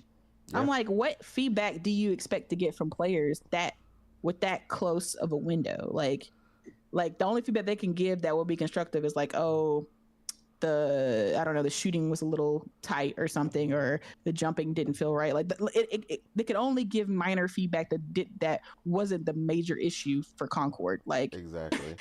And that kind of reaffirms what people were talking about, the people who were working at Concord, how the upper management didn't really want to hear any kind of feedback. And that's kind of what it felt like when they released that beta so close to release date. It like, definitely did. They don't really want to hear like, oh, here it is. Like, we really don't care about your feedback, but we're gonna let you play a little bit. And regardless of what you say, we're still gonna release it how it is. That's kind of what it feels like when developers do that, because it felt the same way with Suicide Squad. When it was a closed alpha, you couldn't talk about it. Yeah, they were like, don't say nothing. Don't say nothing. And it was like, it was also close to release date, I believe. It was like within a month of release date. So again, that's a issue. Like, you should be having betas like months before the game release with people able to give constructive feedback on what needs to be done. Like, explaining your game, hype, building up the hype to your game, because with you can't handle live service games the same way you can handle single player games, because it's not the same. Live service games require a consistent flow of an audience, right? Not just like a one-time playthrough or something like a God of War or Spider-Man. Mm-hmm. Like, it requires people to leave a game that they're already accustomed to, that they've already spent sometimes tens or hundreds of dollars on, like a Fortnite or an Apex or an Overwatch, right? People who are heavily invested in these live service games. You have to incentivize, give them something that makes them leave that game that they've have a character that they've built up for months or maybe years, and then jump into your game. Yeah, this game offers me so much that I gotta be a part of it, and I gotta stay a part of it. I gotta stop playing Overwatch for a little bit, or I gotta stop playing Fortnite for a little bit, and I gotta come over here. And I just feel like Concord didn't offer enough for somebody to do that. Like, it didn't look like a bad game, but it didn't look anything extraordinary, or it didn't have a hook that could get people to be like, you know what, that's it. Yeah. That's the game. Like the way Helldivers did, right? Yeah, Helldivers came through. It was a community type of game. You all play together. You're all fighting against this evil force together. It's part of you're one part of a whole, right? And you're fighting as a community to finish this objective together. So like, you're all fighting the automatons, you're all fighting the bugs, and if you complete it together, you get rewards and stuff like that, and it's just a fun kind of hellish game where you're just dying consistently and coming back, and that's just kind of the funny quirkiness of it, right? It Yeah. offered that type of PvE that that we don't see a lot in live service games. And then you try to come out with this overwatchy looking Marvel's Avenger looking ass clone that really didn't offer anything different. Like, yes, from what I hear from people who played it, it offered some decent gameplay, and the visuals look nice as far as like the fidelity of it, and the character, like not the character models themselves, but the actual fidelity of them. Like, it looked like a next gen ish game, but no, none of the characters were interesting. None of them looked good to me. I didn't really want to play as any of them. I didn't care about their backstory or why I'm fighting as them. Like, nothing in it looked good enough for me to be like, you know what, I'm gonna drop $40 on that and I'm gonna start playing. Like, Yeah. even when it was free on PS Plus that weekend, like they had the people who pre-ordered it play first, and then there was the free weekend. I still didn't feel an incentive to download it and try it. None. I was just like, I mean, it's free. I could literally download it and play it right now, but for what? There's nothing interesting about this game. And it sucks, like I said, for the developers who worked on it, but I don't know. It just, like, from what they were talking about, it just sounds like they also had similar suggestions for the game. Like, they wanted to change some stuff about it, but upper management was just putting their foot down, like, no, this is what we want, this is what we're doing. And when you kind of have a closed off thing like that, like where closed communication, where upper management refuses to listen to the people who are doing the brunt force of the work, this is kind of the result that you kind of get. And it's sad to see, but like Omar said, hopefully this is a lesson learned. And from what Hiroki Totoki's been saying, we're gonna do some more we're gonna have some more checks and balances in the works. I hope that's true. I hope they are paying attention to what's going on with these live service games. I hope they're realizing that you can't just do a clone of a game and expect people to jump on board and just like it. You have to have something. I hope, I thought they would kind of learn that from the success of Helldivers, right? Like, yeah, from you realize why that game is successful, right? Or I don't know, maybe they're just so distant from gamers that they don't actually know what the hook is. That is a big mistake a lot of companies make, and PlayStation avoided doing that for a while. But I think the biggest miss for them is that when it comes to their single player games, they just make such high quality content that it doesn't matter when it releases, but multiplayer games matter when you release. Like somebody said, this game arrived 3.5 years too late. Like the hero shooter was gone. It's the trend of the hero shooter. And it's not like it can't come back. Exactly. I would say exactly. I was about to say, it's not like it can't have a place, but if you're just copying and pasting, nobody's gonna care. Exactly. You got to offer something different. You got to say, this is why you should play this game. This is different. And they were trying to explain why their game is different, but I'm like, these little minuscule differences that you're pointing out do not matter. Bari and them tried to be like, well, there's a super duper thing that happens when there's 3 people on the field or something, and I'm like, bro, I don't care. Like, you need that. Like, this should be overtly obvious to people who have not played the game. Like, that's what I was about to say. It should be something that, you have to play it for a few hours to see it. No. If you want to get people into it, it's got to be something, like you said, overt, something that they can see. Like that, like I keep going back to Helldivers, but it's like a perfect example. No, that Helldivers trailer from the beginning, I was like, bro, that's it. Yeah, that was it. I'm day one on that. Yeah, we were day one. At that, and I was like, oh my gosh, like the third person of it, like the look of it, the fun of it, the theme that we were doing. Like, I was like, okay, so we're all playing together. Like, it's not PvP, it's PvE. Oh, okay, bet. Like, which I got is excited. again Like, the different terrains. Another thing that we've said is important. That was, you guess what you did? You tapped an untapped market. Yeah. Like, especially on console. Like, PC guys have had a couple games where they've been playing for a while where that are PvE based, but nothing really, even on PC, nothing hit that exact mark that Helldivers had. And we were, like you said, from day one, trailer one, we were like, we're playing that. we will be there day one. Like Hero said in Yeah. the chat, he doesn't even really get into them like that, and he played with us, and he still remembers Yeah. that experience. That's how memorable Exactly. that experience was. That is what you need, a multiplayer game when it launches. You need that, yo, my whole friends list is lit up. All Yeah. the boys are on. The commercials was the advertisements, everything was telling, come together, fight together. Like, like we all coming together. We're all going to go against the automatons, play with your friends. This is going to be a community thing where, it was a good hook to get people to come through. And then it was just like, okay, like Hero said, it's got the Star Troopers vibe. People were just like, oh, hell yeah. Like, yeah. I'm fighting for democracy. Oh, absolutely. Yep. And everybody jumped on. It was so good. It had the freaking the servers were just overloaded. Yeah, like people couldn't get on. People daily. couldn't even get on the damn game. Like for the longest. And that's what I'm saying. That's what you need, a hook, man. You need something that just gets like, that gets the people going. Okay. Yeah. It's provocative. And Concord, I'm sorry, it might have appealed to some people, but it just did not have that for the majority of gamers, and we can see that it just did not have that hook. I'm sorry, and that's what I'm saying. I'm not opposed to live service. Like I said, from the first trailer I saw for Helldivers, I immediately was like, that's it. Even though I don't like live service games, I immediately was hooked. I was like, yo, that sounds freaking amazing. Let's go. Yeah. But the first I saw Concord, I was just like, Yeah, so that was literally my reaction. I was like, oh, so this is Overwatch? Oh, okay.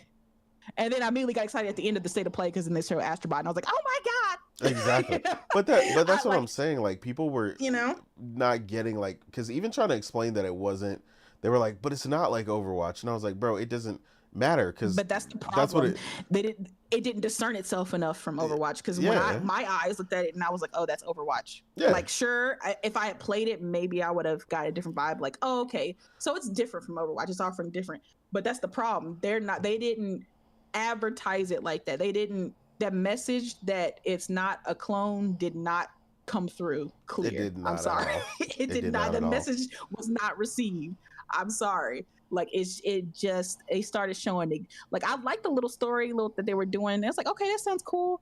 But I was kind of hoping that with that story, that it was going to be something different. Like, because like I said, the first trailer was that story trailer. So I was like, are they going to incorporate kind of a single player-ish kind of thing into this? That was the other thing. I thought there was going to be a single player. I was like, oh, okay. Yeah, I was like, oh, so we're going to have PvE stuff to do. Yeah, that's what I thought. I thought it was going to be kind of like you doing events. Like, there's going to be some story-based kind of things going around. Like, you're going to be building your character and learn why they're important to the group. Kind of stuff like that. And I was like, okay. But then they showed the gameplay, and I was just like, oh, so that story didn't really matter. Yeah, the story was irrelevant. Oh, okay. Well, cool. I guess. All right. Well, I don't care anymore. All right, they lost me. That's when they lost me. I was just like, all right, well.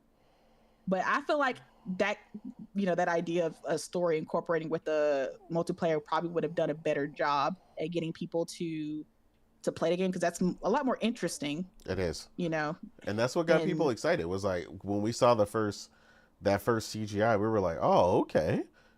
Yeah. I like the little story that they had. I was like, okay, we're some little ruffians. Okay, cool. Bet. We're getting this little piece of tech or something. We're stealing it. Okay, cool. Yeah, we're a band of misfits. Cool. We're gonna figure this out. Okay, so I was like, okay, so how does the story incorporate to the gameplay? And then they started showing the gameplay, and it just looked like your average hero shooter, and I was just like, oh, so that story wasn't necessary. Oh, okay. Exactly. At least from what I picked up, it just seemed like that story was just kind of fluff. Maybe there was more story incorporated stuff if I had played the game, but again, they didn't communicate that. Like, I was just like, oh, it's okay, that was just background noise. Okay, well, all right. Well, and it's kind of like what we said, right? Even when you are successful, like we talked about with Helldivers 2, right? The first thing we started to say when they started making updates and they started messing with stuff, by the time we weren't really playing it for a while, and you had a bunch of other games coming out that we were playing, the first thing we were saying is like, okay, now we got to see if it's really got legs. How can they support it, right? And they struggled. There was a lot of stuff for them to deal with. Mm-hmm. Some people left the team that had worked on the team.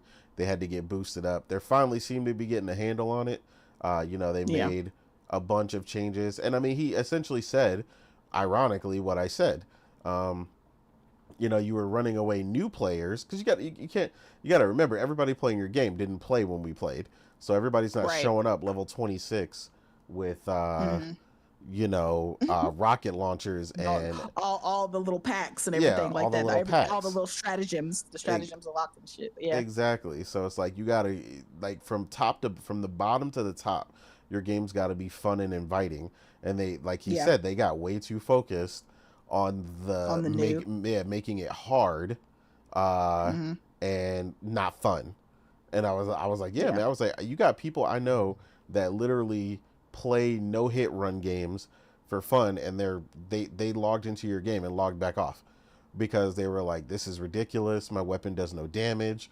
Blah blah blah. Like these are the things you got to be careful of with live service. I was like, you gotta remain fun, and regardless of the fact that yeah, on the harder difficulties, it's supposed to give you a time, but you shouldn't be struggling on normal to hard difficulty if your team is competent. Like Yeah. like I then that's a big problem. What Omar? also not to mention hard is insane. And what do? They nerf the most important skill to survive on hard. Yeah, I Like mean Yeah. they That was they a lot of I'm what a I lot of the heard. pushback. Yeah. Yeah. I'm not playing against enemies though. I'm playing against AI. Why is it like what's wrong to enjoy gaming? Well, Like you, I told you this is a developer thing, and they admitted it. The CEO, the guy that was the CEO, that stepped down in order to help the development of the game. He stated they got basically tunnel vision on basically the game being hard, and they made a bunch of nerfs, and they over nerfed, and they kept nerfing stuff, and they basically do. I told you developers have this thing that they do with live service games where and I tell you Destiny was a big issue with this, where they would nerf a bunch of stuff, and then people would switch, and then they'd nerf something else, and then people would switch, and then it's like because they're trying they get, I don't know, devs get in the habit of trying to control what people like to play, and they think nerfing it is the answer.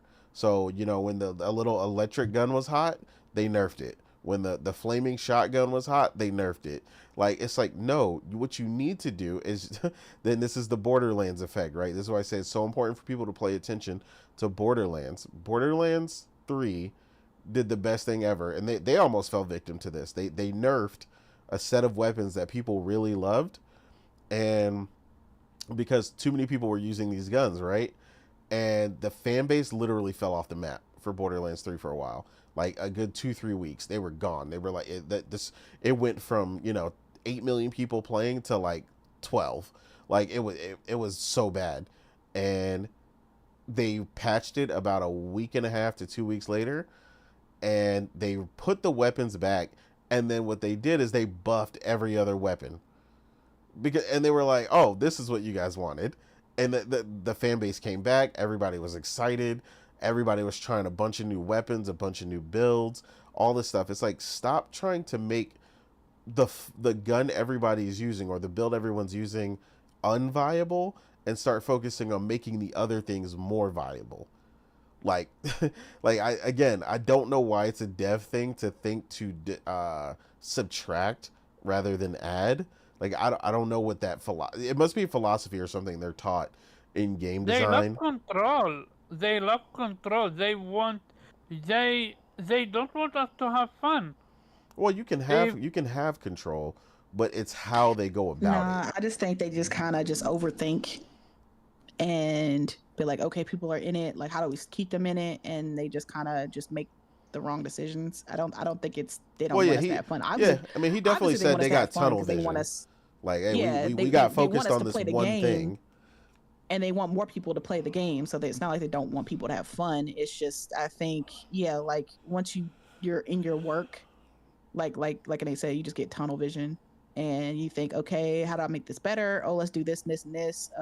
This may help us, but then it ends up pissing people off, and it just depends on the developer if they want to do something about it or if they notice it's a problem or not. But kudos to them for saying, we realized we messed up, so we tweaked the game, and a lot of people got back on it. Yeah, a lot of So people did. I just hope they expand it, give us some more environments, some more enemies, because the Helldivers P has IP has a lot of diversity when it comes to enemy type. So I hope we get some big expansions and updates to it, because I'll definitely be back if they do something crazy. Yeah, so Um, that's what you just said is the big thing, right? Like Kay finally got into it while she was away, right? And it's like, mm-hmm, okay, that's cool, but we don't want to come back and just do what we were doing before, with two or three new guns or something, right? Like they need, it's time to for your big expansion. It's time for the Taken King of, which is an expansion from Destiny for people that don't know. It was one of their better expansions, and you need to add all this stuff in the storyline, what's going on in the Helldivers world. You need a new campaign we can get behind, a mm-hmm. new fight for freedom. Why is a new enemy showing up? Why are they Yeah, showing up? exactly. Why are they here? Yeah. What do they want? Like you need to, hey, look, it's going down. Have you seen the new update? This is crazy. Again, you need people talking again, and you need people's friends list lighten up to be, the way that it was from the jump. And to do that, you got to give people something that's enticing, something to go for, and not just, like I said, not just a new enemy type, but give us new tools. You gave us the mechs. Hey, can we figure out an advanced version of the mech now?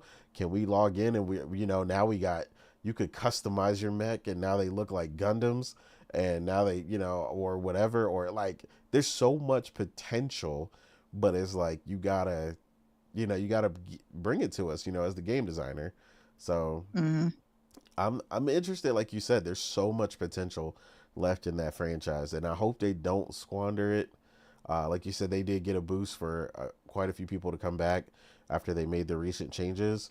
But now, besides changes and fixing what you messed up, uh, now the war bond alone is not enough for us to come back and be like, hey, let's play this for another month or two.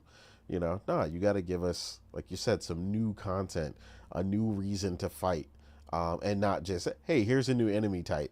Have fun. You know, but Yeah. yeah. I I love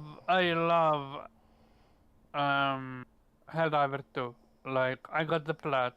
That one of the my not per se most, but I truly enjoyed it, and I can't stress it enough. Me, Kofi, Barry, and some other folk, we joined in and we played and we beat it. And the mostly that we use it, most of us had similar build, but I'm like, yeah, if you're going for the plot, then you're gonna be playing a specific build to survive a specific type of area. But besides that, it just to me it felt like they got screwed over by the launch, and the content for Helldivers 2 came way too late. Yeah, it did. By the by the time the content came, we already moved on. Well, they were playing catch up, and again, this is again another thing lesson that PlayStation has to learn. You have This is why companies have split teams. You have a live service team that deals with issues showing up in the live game, and then you have a content creation team, which is literally their only thing is creating new content and delivering new content. So whatever is happening with the game in the live is irrelevant to them. Their entire focus is making new content that's entertaining and fun, uh, while you have the live service team handling the bugs, the issues, making patches and buffing weapons, and basically balancing the game so that it maintains being fun for the user and not frustrating. So yeah, I hope they have learned how to work that out. because that's really important for them going forward. It looks like they've caught up, on everything they needed to. So hopefully they can really pull it out and come out with a major, major update uh, that can really just add some life into the game You and know, entice us to get back to it. they released quite a bit of update. It's just I don't know. To me, it feels like, especially as a single player dude, it I can't like you know me. I played the most on here because no work and stuff like that. And even I don't think I can commit to um a multiplayer like that while also focusing on my single player. Like Metaphor alone stole my life. I can't imagine to juggle between a Metaphor, a Call of Duty, and then on what do you call it, a Helldiver 2. Yeah, I mean, Like, not to the degree that you were playing when it first came out, but if it was enticing enough, you can fit, a Helldiver's night or two into your incorporated into your week. But they got to make it compelling enough, and that's what I was saying. A new war bond, a new couple weapons, and one or two other new things is not going to do it. Like they need to drop a major content update, which changes the game, adds a bunch of new stuff, like a new way for you to tackle, the game, whether it's adding a tank or other things. Like as fun as it is to fight new enemies, it's fun to fight new enemies with a lot of new tech and a lot of new things on offer for us as Helldivers, like especially rewarding people who have played the game and who are up there in level. Like you want to be coming in with some stuff where you're like, look, if somebody's like, a level 40 or a level 50 hell diver, they should be extremely dangerous. You know what I mean? Like eventually you need to become the dangerous one.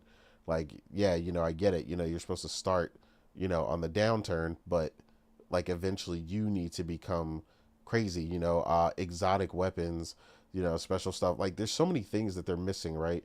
Like exotic weapons were such a big draw, legendary weapons were such a big draw in loot and stuff, right? Like what am I earning as I'm going into this? Like that they need to keep that gameplay loop of earning something that's worthwhile and giving something the players something worthwhile to play for. Um, and like I said, that's the toughest thing to do, right? Uh, Again, me and Morgan have also mentioned frequently Fortnite. Fortnite does this in about 1,000 ways, and they continue to increase reasons to play the game and earn things and as you play. Um, Not only for their core gameplay, which is their uh, the Fortnite PvP, but then there's a bunch of different other ways to go about it and play and earn other things and have a lot of fun. I mean, there's no central location as well for something like Helldivers. I could see like a cantina or something that could have different games and other stuff you could play. Go hang out with other Helldivers when you're not, specifically doing a mission. Like there's like a hub area. Like there's a bunch of stuff like idea wise that they should really be kicking around and really working with right now. But we'll have to see what they do going forward and you know if they get to that point. But yeah, one other thing I wanted to mention before we move to the next topic, just what he stated specifically, and this is another big factor. But again, PlayStation has to realize that you're not always going to have that choice, because sometimes, man, it's just an onslaught of games all year long. But he also mentioned, Hiroki Tsuki also mentioned that they need to do a better job in their release window for their games, the right window, while looking at other first and third party titles to maximize and not cannibalize sales. We've spoken about this tons of times. Some really good games have gotten destroyed for, you know, coming out in between the wrong games. So yeah, I mean that's definitely a big factor that they need to watch out for. But we'll see, man. PlayStation should have a lot going on next year. The Switch 2, so on and so forth. So we'll see how Not it all this, pans out. not this year only. Like they are gonna back on roll. So my question is going to be to you. Um, do you? I know it's going to sound crazy, but do you think some developers for PlayStation is already working on PlayStation 6 games? Nah, not really. I mean, Cause you might be tossing around ideas, but most of that stuff is going to be cross. If someone is even starting that's going to be barely starting. But I mean, I yeah, can't even begin to entertain that yet. I think because of the what you call it, the atrocious, not atrocious, how COVID stuff. This generation it end. Um, do we have a date or a year for it ending? No. I no, I don't agree with that. I think PS6 is still a few years away. Um, 5 years or more? no, not no 5 years. I think it's like 4 maybe. Like Yeah. I don't see any developer right now working on a PS6 game. They're all still So gonna be then, working on PS5 games. all their I don't. games gonna be cross-gen then? I I mean, mean, maybe, but yeah. I don't. Again, I don't. There's still plenty of time in PS5. I don't see them needing to worry about PS6 right now. Yeah, you're talking I about don't. a lot of teams have games that have been in development that have to Yeah, I release. don't think they're going to like a lot of these games have been in development 2 3 years. I don't think they're going to take another 4 or 5. Like I don't know. Yeah, Unless it, it's too soon. Unless somebody just released something, like maybe they're considering, but like the tech hasn't even been finalized at this point. Like here, you're Yeah. here, here's what I think it's going to be. Maybe I'm Oh wrong. God. Yeah, yeah, you probably are, but it's okay. Go ahead. Cory game is going to be PlayStation 6. What game? Cory. The No, game is Cory are you no, Unworkable. crazy? no, no. Are It's you not. are Oh, insane, bro? Like you Omar, what? he started that in like 2021. Why are you so you saying it's not going to come out until 2027, 2028? Yeah, dude, That makes no that's sense. a no. I think, Corey's I game is think, meant to be revealed shortly. Like Yeah, I don't know where you're I don't getting if that. it, if it, if where it, if it gets revealed shortly, then it's not. But Omar, but what in your right mind makes you think that though? That makes no sense mm, whatsoever. It me, literally makes no sense. that's just my hunch. That's it. So you have no reason to believe that other than it's your hunch. No, no. My thing is this: PlayStation need a launch title or two for the PS6. That's what. Oh, So look, that's not how that we works. we okay. They don't We, stop. They be like, oh, I'm thinking of making this game, but oh, we got to stop because we have to think about the PS6. That's not what I they. You have to remember, The Last of Us Part 2 and Ghost of Tsushima both released in the same year that the PS5 released. Okay, and they oh could yeah. have been cross-gen titles, but PlayStation wasn't worried about that. They said release it when it's ready. So for you to think that PlayStation would be hindering other developers and being like, we got to put you on pause because we're worrying about a console that's not even here yet is absurd. That's not how they operate at all. Yeah, yeah. That makes no sense. Viper, he's talking about them developing games for it, not brainstorming the tech. Yeah, like we know they're already brainstorming the tech and working on PS6. He's talking Oh yeah, about they work on the next our console. developers working on a PlayStation 6 title Yeah, yet, and we're like, they work on the no. next I know. console before when I they never launch the current one. Yeah, that's I not what we're never talking about. said delaying. So we never knew Yeah, what but type of. what we're explaining to you is he's not going to stop or delay a game. Like we think you're underestimating how long Corey has been working on this game. Like Corey's not going to take this game to 2028. He's been working on this game like Morgan said for already 3 to 4 years. Yeah, I think he didn't focus on God of War Ragnarok to work on this game. Yeah, but Yeah, He that's so what didn't yeah, what? that's know. what we told you. That's why it He makes no wasn't. sense. That's why we're saying what you say makes no sense because he's already been working on this game for a few years. So would he be working on it for another 4 or 5 to launch on the 6th? That Yeah. makes no Okay. sense. And Yeah. my other hunch would be a Naughty Dog game. It's See, either now gonna be you a just saying shit. You just no, pulling games no, out your no, no, ass no. now, Omar. I'm being genuine. Oh, I know Why? you're being So genuine. you believe But let Naughty me Dog is let, not let, going genuine to idiot, 'cause launch a let single me. game in the PS5 generation? that is absurd. That is I completely mean, absurd. they got screwed over big time with Faction Yes, with factions, but they were already still working on another game at the same time, though. So, but remember, according to Neil Druckmann, he have multiple projects at work. What, she Okay, literally just that said that. that doesn't mean that none of them are going to come out for the PS5. That does not mean that. It does mean Sure, maybe some of maybe them are gonna be clutching. maybe Omar, but you're over here trying to say like that these games aren't going to make it during the PS5, and that's incorrect. It's just my hunch. That's it. Oh, I Um, know, because your hunches come from thin air with no no, but reason, yeah, but no I never, logic, nothing. It's just, oh, I guess. I never said mine was factual. Just No, I'm not Yeah, saying bro. it has to be factual because none of us know anything, but I'm saying yeah, when someone has a just hunch, speculating. it's usually based on something, but you're not basing it on anything. You're just saying stuff like that. So What you're basically, saying makes no sense. I'm basing it on the leak that apparently next gen starts at 2026. Who That's told you for that? Xbox. Why are you assuming that? It's not an assumption though. It was literally during the what you call it, the ABK hearing. That is not. Oh my god.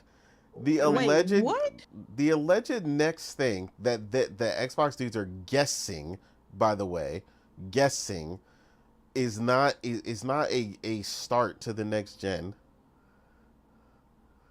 That's not a thing. So yeah, just 2026, but the PlayStation 6 is not launching in 2026. If anybody is launching early, 2026, and the only reason they're hoping that is because they're getting their ass beat, are Xbox fan. That's an Xbox fanboy pipe dream. I mean, you also have to remember the fact that the PS5 or the PS4 Pro launched 4 years before the generation even ended. So if we're going based on what they did last time, we still got another 4 years. Exactly. Now, I'm not saying they're going to do the exact same thing, but I still think we have at least three years to go. Yeah, So you're you try not to you're say not seeing it. 2026? You're not seeing it until at the earliest, which would be insane, is like November, December 2027, and it is the smart thing is 2028. Yeah, because I think Xbox is going to launch in 2026 because they're trying to get ahead. Yeah, they're trying to get ahead. And I think PlayStation will follow in 2027. Yeah. Yeah, I think that early launch shit is gonna bite them in the ass. Yeah, I mean, it's not gonna matter. At the end of the day, they can try, but yeah, I still think all of PlayStation Studios will release at least one game this generation. Yeah, at least. Like, there's no way. I don't see them being like, okay, I don't see Naughty Dog not releasing one game. I don't see Ben not releasing one game. You know, it's just, I think Corey's game's gonna launch before the end. I mean, because I was telling you that Ghost was right around the corner. You were like, no, it's too soon. I don't think it's time. And then what happened? They announced the Ghost trailer came out, and I say, I told you, because they've been in development for a minute. Like, I know the way PlayStation's cadence goes when it comes to their development. That's just it. And Ghost, the next Ghost was on track to be coming out next. And I told you, I was like, it's already been 4 years since the last game came out, and based on their cadence, they should be announcing the sequel anytime. And you were like, no, it's too soon. I'm like, no, I'm telling you, Omar, it's coming. And then boom, we got the trailer, and it's gonna launch in 2025 because that's just their cadence. They do like 4 to 5 years of development, and that's just kind of how they do it. So I don't see Naughty Dog not releasing. I don't see Corey's game not coming out. I don't see Ben not coming out. this generation. That's just the way PlayStation studios develop. That's just how they develop. Like unless something crazy happens, I don't see their games not making it this generation. Yeah, I think what you're saying is especially with fear. Hiroki Totoki also coming out and saying we're going to have major releases every year going forward. Exactly. So in order for them to do that, they'd have to have some games that they know are on the way in the pipeline. So it just doesn't make sense. Yeah. To your question and what you're thinking, by the time these companies release their up and coming games, eventually they will start to work on PS6 titles. Like that will happen. But right now, everybody is fully focused on the PlayStation 5 and their current upcoming titles. Like that's not a thing. Like the tech wouldn't even be finalized at this point. They don't even have PS6 dev kits out right now. So how would they be able to develop for a PS6 without the dev kit? Yeah, you need at least a first iteration, and they don't even have that yet. Like it's way too far. So they be developing for tech that doesn't exist yet. Essentially. So I don't see PS dev kits going out until like 2026 at the earliest. Yeah, at the earliest, and even then they'll probably be heavily revisioned later. They'll keep revising them until like the final one comes out around 2027 or whatever. So we still got time. Don't worry. The game don't worry. When they hit, they'll hit. They might hit at the last second, like with because like I said, PlayStation Studios, they work up to the last minute because that Last of Us 2 came out right near the end, and so did Ghost of Tsushima came out right at the end of the PS4 generation. So PlayStation Studios, they work to the last minute for their games. So I whatever Naughty Dog comes out with, they're definitely going to have a game that comes out at the very end of the generation. That I agree with. I don't know if it'll be cross-gen. I doubt it. I'm sure they'll do like a PS6 version or or remaster when the PS6 comes out. I'm sure they'll do like an update or something. Don't give them fucking. Oh, I don't need to give them ideas. They make their own ideas. I don't need to give them nothing. But I don't. They'll have something for PS5. Don't worry. And it's gonna blow our minds as they always do. Absolutely. Like I'm excited at the idea that it's a new IP. Like I love Last of Us, but the way Naughty Dog cooks, I can't wait to see what they come up with. Yeah, I can't wait to see what that other IP was they're working on. I think we're going to be looking at a lot of new IPs from PlayStation, first party studios coming up. So I'm excited for it. Oh yeah, Wolverine's right around the corner too. Wolverine as well, exactly. Like people sleeping on them, you know what I'm saying? But we'll see. And China Hero Project, Indie Hero Project, or India Hero Project, and all that stuff is still going strong as well. Like there's a lot of new talent showing up. You still got the studio behind Zao working on their new game, which is going to be an RPG. So I mean, there's so many things. Blue Point, whatever they're working on. Because we still don't know, because they've been working on something ever since they finished with Demon Souls in 2020. So we don't even know what they're working on. So maybe that'll be a new game. Like so, yeah. I mean, like there's a lot of studios that are working on games, and it's just up to PlayStation to tell us, when they decide to tell us what they are. Exactly. But there's still definitely a lot of games in the pipeline to come through. Absolutely. Speaking of failed live service games, that leads us perfectly into our other discussion, which is, of course, Warner Brothers Studios releasing a statement that for future titles, they will exclusively be focusing now on Hogwarts, Batman, and Mortal Kombat after several failed live service games that they released.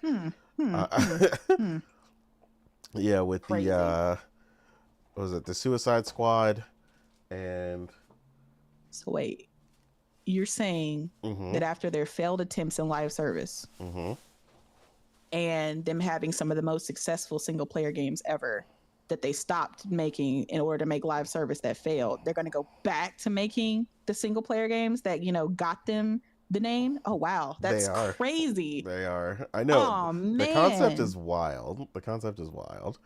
You know, them having the best selling single player game in 2023 apparently, didn't wake them up enough to be like, you know what? Maybe we should stick to the single player bag. That's insane. We sold better than Call of Duty, bro. Like, huh. Let's put two and two together. That might actually be a success for us. So yeah, they told us already that they greenlit the sequel to Hogwarts. I mean, so surprising to no one because that was a freaking gold mine that made them hella Absolutely. bank. And it was a great game. I platinumed it. Fantastic game. Loved it. It sucked as a platinum.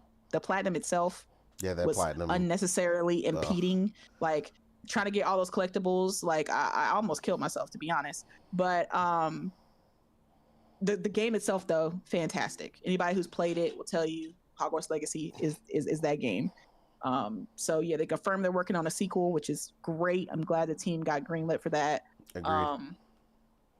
And they're apparently going to be working on, Batman again, as they should have. Okay, because put respect on Batman's name. Mm-hmm. All right, because I don't know what, because y'all disrespected the hell out of him in Suicide Squad when y'all had Harley or whoever kill him like that. I was just like, oh my, like, it was just, Suicide Squad was its own thing. But I'm glad to hear we're going back to the King, who is Batman. And apparently there's a rumor that they're remaking Arkham Asylum. And I said, oh my God, please, sweet Jesus, please remake this game. Oh my God. I would love for them to remake the whole damn trilogy, but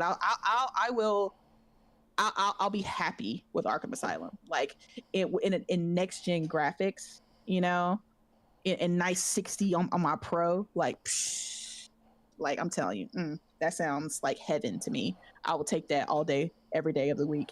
But, yeah, this is what WB should have been doing in the first place. Once again, another publisher trying to chase that live service bag and realizing it's not that easy.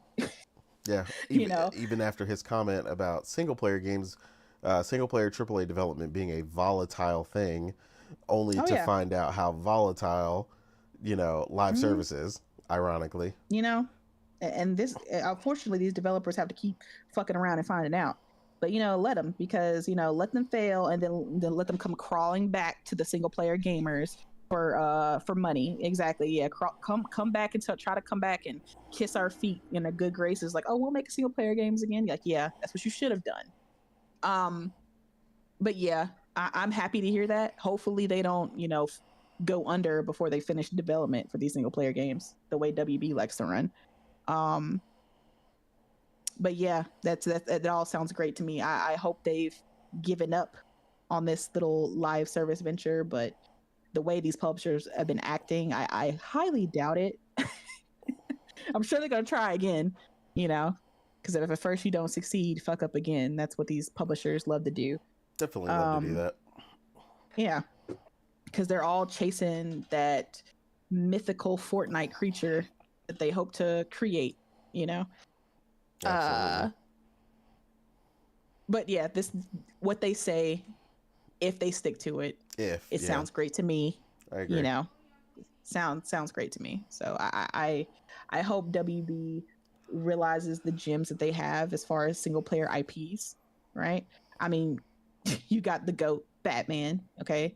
I mean, again, the IP that you should have stuck with. Like, I get you want to try something different with Suicide Squad, but that wasn't it. Stick with Batman, boo. And then of course, like we said, Hogwarts Legacy, best-selling game of 2023, did amazing. They captured the spirit of Harry Potter so freaking well. Like, it was honestly surprising how on point it was and how they referenced the books and the movies so well. Yeah, they did. They did an incredible job. The lore was on point. Like, I felt magical. As corny as that sounds, I did feel like a witch and a wizard, in that world. It was great. But yeah, the sequel coming sounds fantastic. And then of course the GOAT Mortal Kombat, they're gonna keep investing in that. I haven't played Mortal Kombat in years, but I've always respected it. Okay, they have some of the best finishers out there, so you can't do nothing but respect the game. They absolutely do. So yeah, that sounds like the big three. Sounds great to me. Omar, what do you think? So you're telling me the game that sold a lot. I think it might have sold out Call of Duty in either the year or the month. I In the forgot. year it came out, it was the most sold. Yeah, despite what people think about COD is always gonna COD, numbers wise. You tell me one game outsold COD, and only now they thought, oh yeah, let make a sequel. But remember, I'm gonna go lukewarm on this, and only because even when we knew the live service game failed, they doubled down. So I'm gonna wait and see with this one. You saying you're gonna release a Batman game? What type of Batman game? Single player? Multiplayer? Cause you have a lot to answer to, especially after your live service game. They fumbled the back so much that um, it cost you a lot of money. So it's going to be interesting. As for Hogwarts Legacy 2, I mean, you already know, day one. Uh, it was an amazing game. We all loved. Shout out to Morgan and Priscilla for the plot. But yeah, um, as for Mortal Kombat is king. Even though I don't play the game, I have watched all the fatalities on YouTube, and I have no shame saying so. But yeah, I I hope it's an awakening call for the developers and the studio and the what you call it, the CEO as a whole. We will see. You know how this industry is. They don't learn from their mistakes. Yeah, we'll see what happens. Um, yeah, I mean that's a good question, Viper. What's after Ghost and Wolverine? We don't know yet, but Mm, that is supposed to be the announcements and the like that we're supposed to get after April. So Yeah. we've been hearing, so we know PlayStation Malaysia is working on something. Well, yeah, Rumor but is, he means not. We know where As people are PlayStation as working a on whole. things. He means what is actually coming. Like, can you give me a name? oh, Like, not the, guesses and people working on games. oh, And that's why I the told only him thing it's the announcements. we can think of is the leaked stuff for Insomniac, which is the Venom spin-off. Yeah, If that's actually still happening, if but we that's don't know. actually happening, yeah. Yeah, that's going to be interesting, especially with RIP to the voice actor for Venom. Tony Todd. Yep, Yeah, Yeah. yeah. That one was crazy. So it come out of nowhere. R.I.P. to that man, a legend. Who was evidently something I learned upon his death that apparently he voice acted for uh the Legend of Dragoon, which is crazy. Um, yeah, I didn't know about that, so I did find that out. So yeah, obviously somebody with an insane body of work, a lot of amazing fans. Um, he's definitely touched base with everybody. I've seen him wish tons of people, just in general that have been fans of him happy birthday, and a lot of people just valued being around him. So his legacy is definitely going to be uh, felt. That void that he was able to only fill himself in a very unique fashion. Um, but with that, we're gonna go ahead and end it here. We're gonna go ahead and call it. I think we put on a solid show. We did have some other topics to cover, but I think we'll cut it here. Now we ain't cutting it here. PlayStation 5 Pro is out. It is king. Okay, strongest console ever. All right. You Yeah, are. yeah. We're singing it from the hills. Okay, ain't nothing cutting the show. You know, it ain't trying to be a hater, but we're talking about it right now. Okay, PS5 Pro is the strongest console in the market.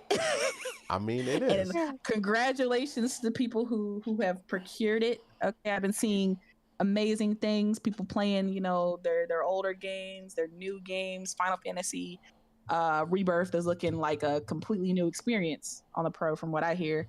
Um, you know that horrible looking, glossy, Vaseline looking textures that it looked on the base PS5 are essentially gone, and it's running at a stable 60. That all sounds fantastic. Stellar Blade getting a, you know, overhaul, it looking better on PSSR than it does on native 4K. That sounds great. Um, I personally can't wait to play some games on it, try it out. Nate has been blessed to already procure his PS5 Pro and try out a few games on it. Apparently it's fantastic, It's according to phenomenal. him. When is yours Yeah, coming? the 21st, I think. So I have to wait. But yeah, I'm happy that it's finally here though. It's finally out. It's in the gamers' hands now. And I'm seeing nothing but some positive things about it from people who already have it and they're playing with it. So Yeah, I mean, we seen the clips of the pro brute forcing games yeah. like Armored Core 6, for example. Mm-hmm. Yeah, that So game was yeah, running at a unstable 60, like around the 40s on PS5, and now it's kind of almost at a lock 60 on PS5 Pro. That sounds great. I think that's a game you have on PS5, right, Nate? Or do you have that on PC? Oh, this man just left the building. Okay, see, he a yeah. little PS5 Pro hater.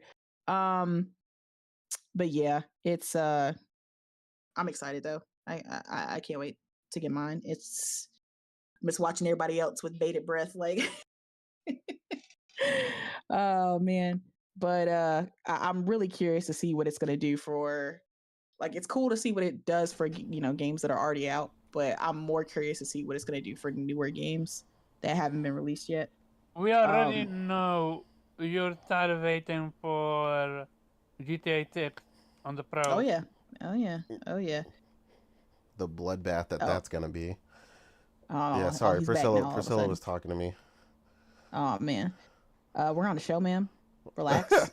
Um but yeah. I was asking, do you have Armor Core on PS5, right? No, I have Armored Core on PC. Oh God. Yeah, Ugh, so PC Master Race over here. Anyway. Um I'm curious to see who got it in the chat. I think Hero got one, right? If I'm not mistaken. I uh, don't know. yeah, Hero did But get one. Hero got one. okay. Yeah, he was Okay, trying. He okay. was trying for the 30th, but he couldn't get it. But he did get. He did get the Pro as well. Yeah, I'm seeing a lot of people posting it on Twitter. Yeah, Okay. Hero He said Dog he did. got it. Okay. Yeah. Here, what was the first game that you played on it? Oh, he said he got Armor Core too. Ooh, you about to get a nice little boost. Yeah, Armored Core is doing phenomenal even without a patch. So, I mean, like I said, the Pro is doing a lot of really good work even for Okay, games he that plays Zero don't Dawn have the first. patch. So, yeah, Zero Nice. Dawn is a good one to do, especially Yeah, the remaster. getting the remaster upgrade. It looks insane according to anyone that's tried it. Have you So, tried Final Fantasy on it yet? I did try Final Fantasy. It looks ridiculous. Yeah, it looks good. Once I Okay. finally figured out which mode was the Pro mode, which I was So complaining was the about, Pro the versatility mode? it's the versatility mode. Okay. Yeah, Bet. which is a stupid name, for the record. If anybody from Square Enix is listening, don't ever name stuff like You know that. who really needs it? Freaking Final Fantasy 16 needs that bad. Yeah, Final Fantasy 16 definitely needs a patch. I don't know why they haven't done it. They did it for, but not 16. It's interesting. Yeah, I don't know. Like, I mean, everything's looking really good. Like I said, the Pro has been really great. Mm-hmm. I'm gonna hold off for full review till Morgan gets hers because I mean we're Okay, still Digital Foundry. well, we're still waiting on a bunch of other stuff to get patched. So Yeah. by the time you get Wayne is yours, not here to give his. He got it, and yeah, he's enjoying it. yeah, Yeah. we need the Rise of the According Ronin to patch. Like, there's a yeah, we lot of definitely need stuff. that. Yeah, Yeah, where's the COD patch at? Like, Black Ops 6 need to stop playing. yeah. They So said they're that's gonna have coming. a pro enhancements, but they have yet to actually tell us what they are or give us a date. Exactly. I wonder if that's Microsoft like, we'll hold that off. We'll hold off on that. But yeah, according to Hiroki Totoki, the PS5 Pro is selling slightly better than the PS4 Pro did at launch. So, according to people who said it's not going to sell. I mean, Or people are not I don't even doubt interested. it, and it hasn't even gotten Mhm. started yet. Like, Yeah. it's barely, like you said, we're barely getting patches, we're barely getting stuff going. Like, honestly, it's the de facto thing. Like, I would tell anybody who doesn't have one, if you want the best experience and you haven't gotten one yet, you should just shoot straight for the pro. Especially if you Yeah. plan to play GTA 6 Absolutely. and Like, a bunch why of would other stuff. you go for less? Yeah, I mean, even NBA Yeah. 2K fans, they're getting upgrades. Like, I mean, it's just high Yeah, ray I saw the tracing. 2K fans in the comments on that. They were like, "Man, forget this bad thing." Yeah, they were in that comment section going off at 2K like, "Bro, the pro ain't going to fix this trash game." Hey, look, Are hey, that's y'all on finally them. standing up to 2K? Are y'all finally standing up to 2K? Or y'all finally saying something and putting your foot down? Because sales don't look like it. But Yeah, sales don't look like it. Yeah. Mm-hmm. Yeah, So, it's interesting to see everything that the pro is doing, and I appreciate the fact that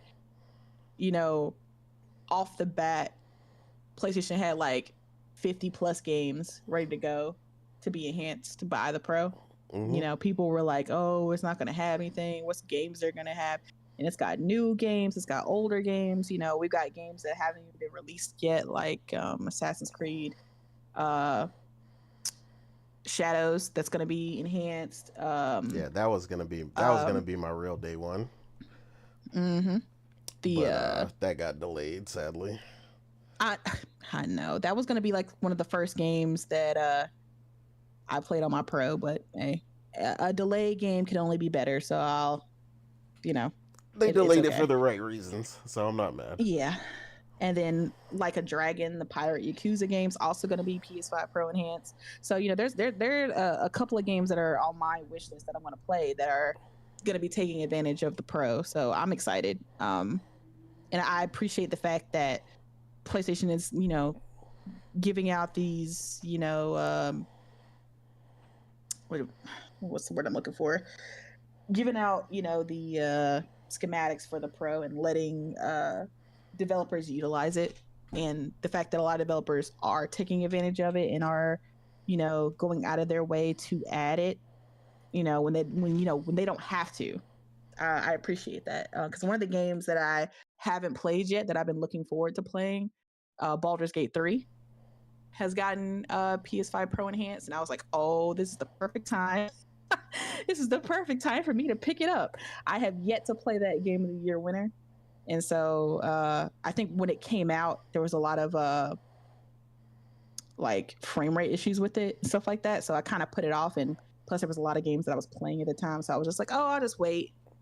And of course, waiting, my backlog just gets bigger and bigger with more games coming out, and so now it seems like it's the perfect time now that it's got its pro enhancements for it, it's had all its patches and things like that for me to get the game and try it out. So I'm excited to play that game too. But yeah, I can't wait till I get my pro. I'm gonna be like a little kid with some candy.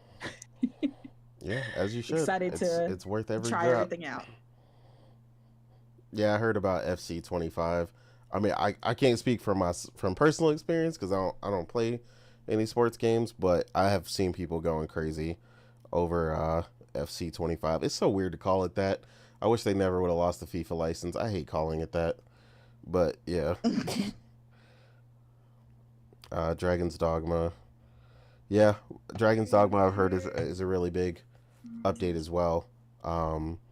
I skipped out on that on PlayStation. I bought that on PC because it was a mess when it came out, and I had to brute force that. So, but yeah, shout out to everybody who gets to play it properly now on their PlayStation with the PS5 Pro. Yeah, I think one of my like I've said this before, but I think one of my favorite things about them launching it is that they get the PSSR out now, and by the time the PS6 comes out, you know, they will have tested it, implemented it in a variety of different engines, and they'll have it tweaked at a good point, for the PS6 so that developers are used to it. They know their way around it. They know how they can develop on it, with their particular engine and their particular game.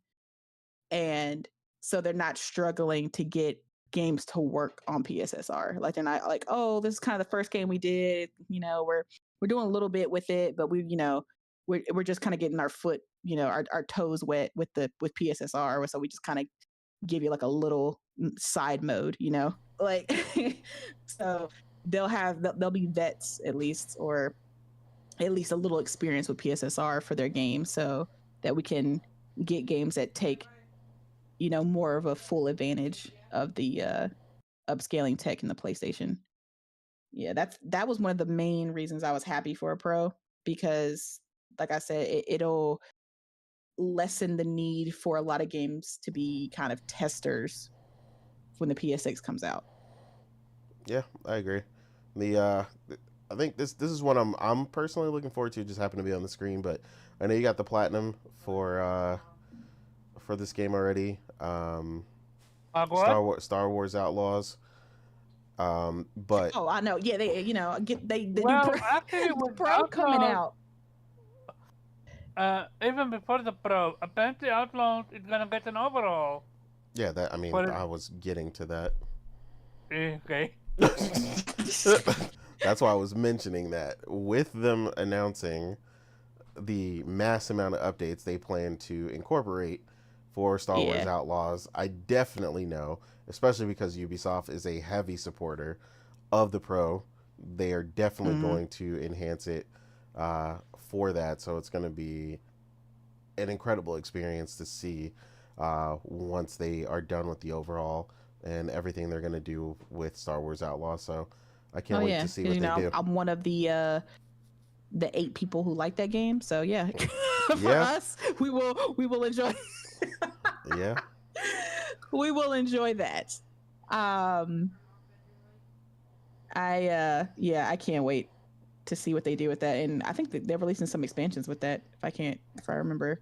yeah. I think they're Um, supposed to. So I think once they get the core changes the way they want, then they're hmm going to go ahead and push on that. Yeah, poor Ubisoft going through all the little trials and tribulations, but not really because I don't feel bad for them. But Yeah, they put it on themselves. they did. But yeah, the Pro is here. It's the doubters, they try to bash it. They try to say, oh, it's minimal upgrades. Oh, it's not worth it. Oh, PSSR sucks. They try their best to Which is why downplay most of them ended the up Pro. buying one. Oh yeah, all the people I've seen who were fervent Pro haters, all are I see them online explaining why they have the Pro. Oh well, I mean, I got it on like deep discount, so I picked it up just because I didn't have to pay full price. That's the reason I got it. But I'm just like, you don't have to lie. You don't gotta make excuses just so you wanted it. It's okay. Yeah, no way they got it on deep discount. The only discount that you're gonna get it is if you sell your own console and then wait on the Pro to come out to Yeah, buy it. Um, they talking about they out here buying it for $100, $200, and I said, oh okay, yeah, sure, right. sure, Yeah, sure. I love people with console, but I swear they say some of the yo. Oh, they got the hookup, they got the plug when it comes to the Pro. They know the manufacturer, okay? So they're getting that thing on deep That, discount. They're getting it fresh off the that, factory line, yeah, okay? that's the joint that you're smoking. I need some as well. Yeah, uh, Oh 200 man. bucks for the Pro. Yeah. hmm I'm seeing a lot of dudes changing their minds. It's very interesting. It'll be really interesting when GTA 6 comes out. That's going to be, I think, the ultimate test of the Pro and see what it can do. Because I'm not sure if it's going to be a CPU bound game or what. But if I were PlayStation, I would be sending my whole team out there. What's that team that they have that works with third party developers? The X I forgot Dev what it's team. called. Yeah, I would be. They Yo, can y'all are put about to live with Rockstar, okay? You have to live, breathe, eat Rockstar. You stay over there. You help them implement PSSR into their game, okay? They don't know something. You're there, okay? They need some water. You're right there beside them, hand them a bottle of water. Like I would make I would have them there the entire way through the development of GTA 6, so that the PS5 Pro, it's obviously going to be the best place to play regardless, but so it will be the definitive place to play.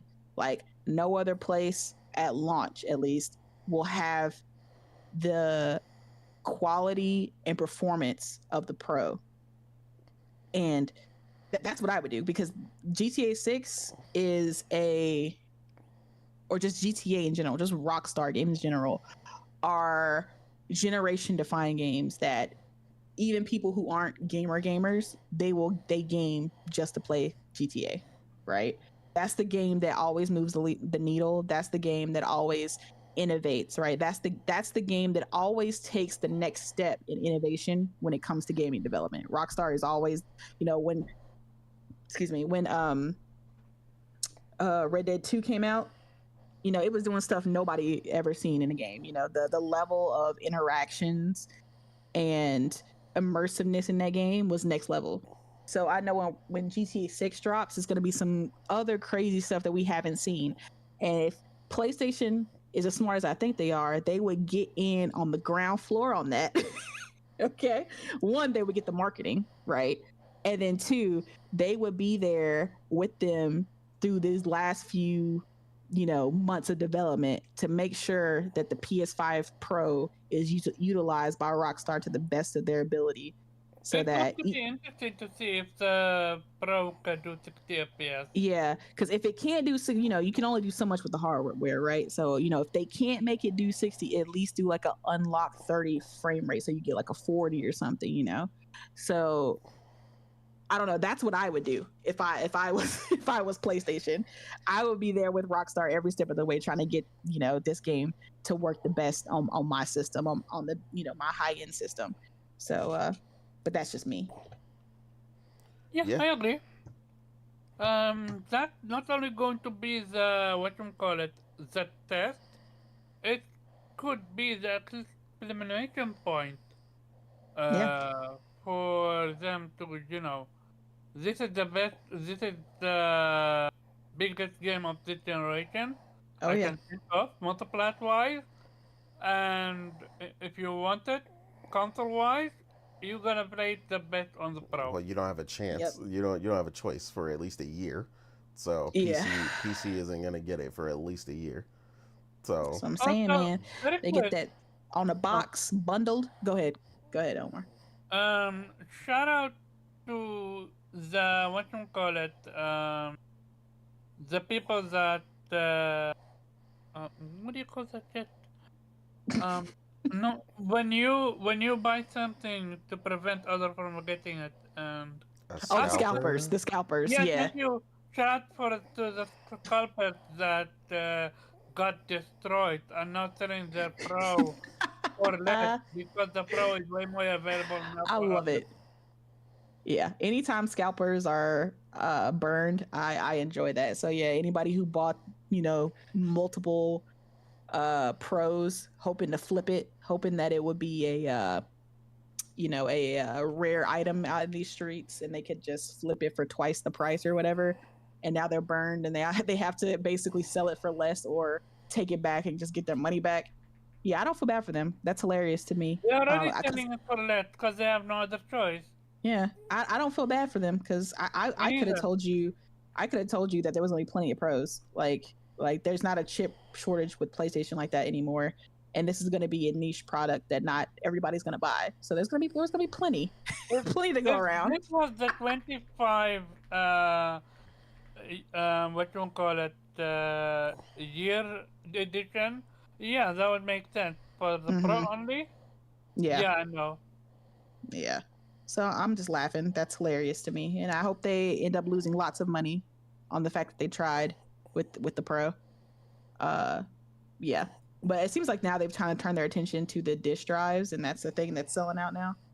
Yeah. Because yeah, I definitely was trying to pick up a disk drive earlier. Like throughout the week, I've been kind of paying attention to the disk drives, and they've been selling out in all the stores like Walmart's, GameStop's, Best Buys, and I was just like, bro. And by the time I was ready to go get one, the only place that had one was like an hour away, and I was like, I'm not doing all that. Oh, come on, you have a car. I have, sir, I have a car. That is not an excuse for me to drive an hour somewhere to pick up a freaking disk drive. That no. Um, but yeah, I just ended up ordering one off of GameStop, and I'm getting it shipped to me, so it'll be here in a few days. But Okay, so you yeah, did get one. Okay. yeah. But yeah, it's the disk drives are the things that are really out right now because it's like it's out everywhere. It's not even on direct anymore because there were a lot on direct, or there were really some last week, and then I checked this week. There's none, and I know they've been out for a while in the UK because I know Nib's been looking for one and he just can't find one. Poor guy. His But fault. yeah, His fault. I'm giving Nib all the yeah. smoke. I'm sorry. That man 'Cause I know got that man got all the money in the world. Ain't no excuse he he didn't do. buy that weeks ago. Because Oh, he said Nib. Nib. He said that he assumed there would be plenty, by the time he got his pro, so he just waited. Mm-hmm. That's what Yeah, you because get. everybody I wait. know. So you're telling me we didn't get Not the weeb. No, not Nib. weeb, Nib. nib? I wanted to say nib. I said weeb. He Uh, didn't get the 25 No, edition. he said he couldn't get it. no, I thought Nib did get it. Nib did not get it. It's the Interesting. 30th edition. No, because they were in the spaces talking about how he got one. He must have got it somewhere else because he didn't get it the day of. Okay. Because I remember him complaining about that. Guap got Oh, one. come on, you know nib have connection that have connection. You already know. Yeah, I don't know. Yeah, because But he was complaining that he didn't get one, and he said, because I remember the day of, he was like, "Oh, I did secure the Yeah. regular plus something else." So I think he might have got Okay. something else 30th. If he got it 30th, he got it some other way. Yeah. Yeah. Well, I haven't spoken yeah. to him about that. I can talk ask him tonight. But yeah, them disk drives are hard to come by. I need PlayStation to start manufacturing a little bit more because yeah, they are a rare breed out here in these streets. Yeah. So Yeah. I got a point of criticism for PlayStation though. Ooh, okay, go ahead. Yeah. So there is no excuse on God's given earth that I gotta go to third-party websites to find some fire skins or plates for my PlayStation. Yeah, man. This was the biggest yeah. thing that they Oh promoted man. when this man. thing came out. And now look at this. Look at this on They had screen. one job and Like, they failed it. Look yeah. at all this fire on screen. Like, all this potential. Keep in mind, PlayStation is with Sony, and Sony owns Crunchyroll on top of that. You telling me as close and synonymous as gaming and anime is, where is the capitalization on this, people? Where are the plates? In it? Like, yeah. Like Dragon Ball Sparking Zero sold 3.5 million in 24 hours. Less than 24 hours. What are we doing? Like, I have never They seen a fumbled company the leave bag more money with on the that one. table. They fumbled it so much, it makes you question why. Like, it's not like I don't own a company, obviously, but to me, it doesn't feel like this would cost them a lot. Yeah, this is like the biggest fumble I've ever seen. Like, Like tell me this. If this they was own. official plates, this I wouldn't be you sold know out right I, now. you know I wonder what it would cost though to license the Dragon Ball though. no I mean, it forget doesn't. Oh, license. Yeah, it oh doesn't damn. even Forget have to license. be that specifically, but For, any of it. Forget licensing Dragon Ball. This is what I imagine PlayStation would do. And call me if I'm wrong about this one. Every single PlayStation release should have gotten a plate. Returnal, a plate. Spider-Man 2, a plate. Eh, I mean, I I wouldn't just say think I wouldn't I say wouldn't say every. Returnal. I wouldn't say I Returnal would, because I Returnal would didn't have, sell that crazy, but yeah. I mean, But they have a fucking controller for Concord. Like, look at nah. this design and tell me this couldn't be Ghost of Tsushima easily. Yeah, no, again, Yeah. go to Piote, a plate. Yeah, I mean, I'm sure they're gonna do something for Ghost. Like No, that's too big of an IP. I hope. I don't think Whoa, they whoa, whoa, whoa, whoa! care Damn. like us about the plate, sadly. Like it's Like, just it's so Rift Apart, disappointing, man. Rift Apart, a plate. Astrobot, a plate. And Like, to now I me, feel like it's if less you, likely going Hey, to be a Astrobot thing. got a cool ass controller, bro. I love the Don't controller. yeah, hate. I do no, love the controller. but get this though. Imagine if they're selling these plates for €25 a pop, or They're not selling them for that cheap. I don't even know why you Well, said that. it's a plate, what so was yeah, it? you What need was the that? they're What I The think was they're plates are like $50. they're like 60 or something like that. Yeah, 60 for the plate for but Yes, the I only Spider-Man? need one good one. for all of them. Yes. I only need one I good mean, one. you can go So 50, 60, I don't mind. But the thing is, why didn't they invest in this business? What was the point of making your plate so fucking removable that I remember when we first heard about the plate being removable, I covered it and I was like talking about how this would open up a world of opportunities. yeah, apparently PlayStation did not think to capitalize on it. Besides some random solid colors, like Yeah, And they from got those green neon to colors, purple bro. to blue right. to be. I don't know.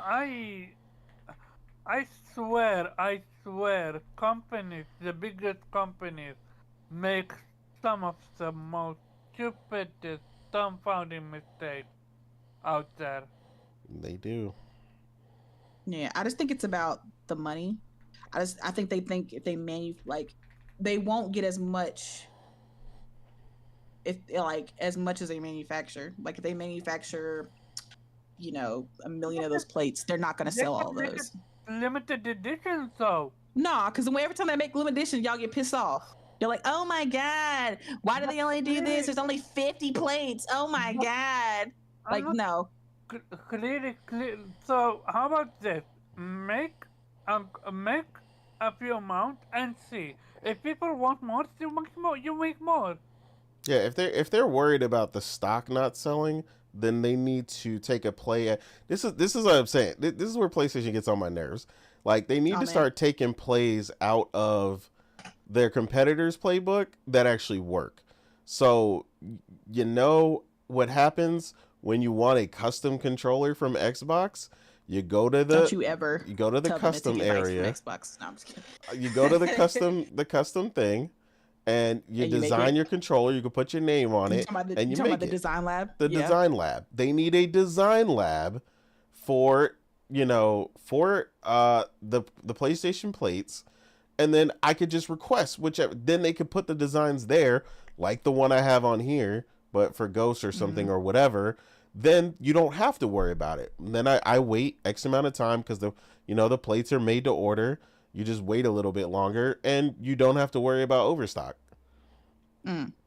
Like there's so many solutions for this, and I'm just like they're just underestimating how many people. Like don't get me wrong, some people put their their PS5s in like the most ridiculous places, and this is why they're choked out, because they can't breathe. So they can't see them anyway. But like me and you, we have ours on display out, and it would be great to get some plates, especially for the PS5 Pro. Like I said, the you could work some stuff with the split and like a tear in space or something between. Like I don't know. There's so many ideas. I'm just saying. I'm just really really disappointed from in PlayStation from a company that is just full of so many amazing artists, and you can't capitalize on this to save your life.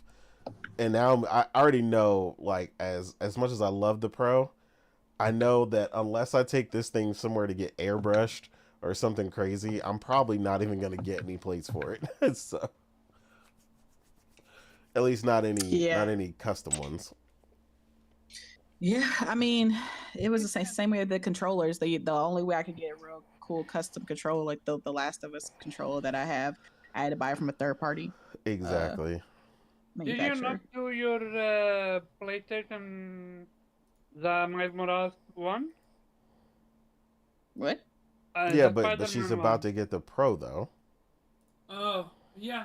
so she's gonna To give her me, plates to her brother. I think it comes down to things. This is not the only issue that they fucked up with. It's the plates themselves. Why is it? Why should the Pro be a different plate than the Slim? Yeah, No, no, no, no. I'm Make happy. make I'm them not going. I'm happy. be I'm not close doing to that the with you. same Nah, size. I am happy they did that because fuck the slim owners. Okay, because if I can't put my plates on the Pro, the slim Yeah. owners can't either. No, no, it's got to be equal. If I can't put my plates, neither can the slim owners. We all lose. That's equal, equal. I don't. Good. You. I'm glad they don't fit. I'm Oh, happy. Yes, I am petty. I don't give a fuck. Okay, oh, if I you're can't very put my vocal. limited edition Spider-Man plates on my Pro, then they can't put their plates on the Pro. Okay, now we all lose. We're all on equal ground. We're all equal losers. Okay, because Oh, I would have you're been mad. diabolical. Yes, because I would have been mad if the slim owners could put their plates on it, but I can't put mine. No, no, I'm glad. I'm glad they changed it. Good. Be mad. Be upset. We all can be upset together. Yeah, I mean that much doesn't bother me. Like my only issue is that, like I said, if custom plates are offered in the future, I better have an option.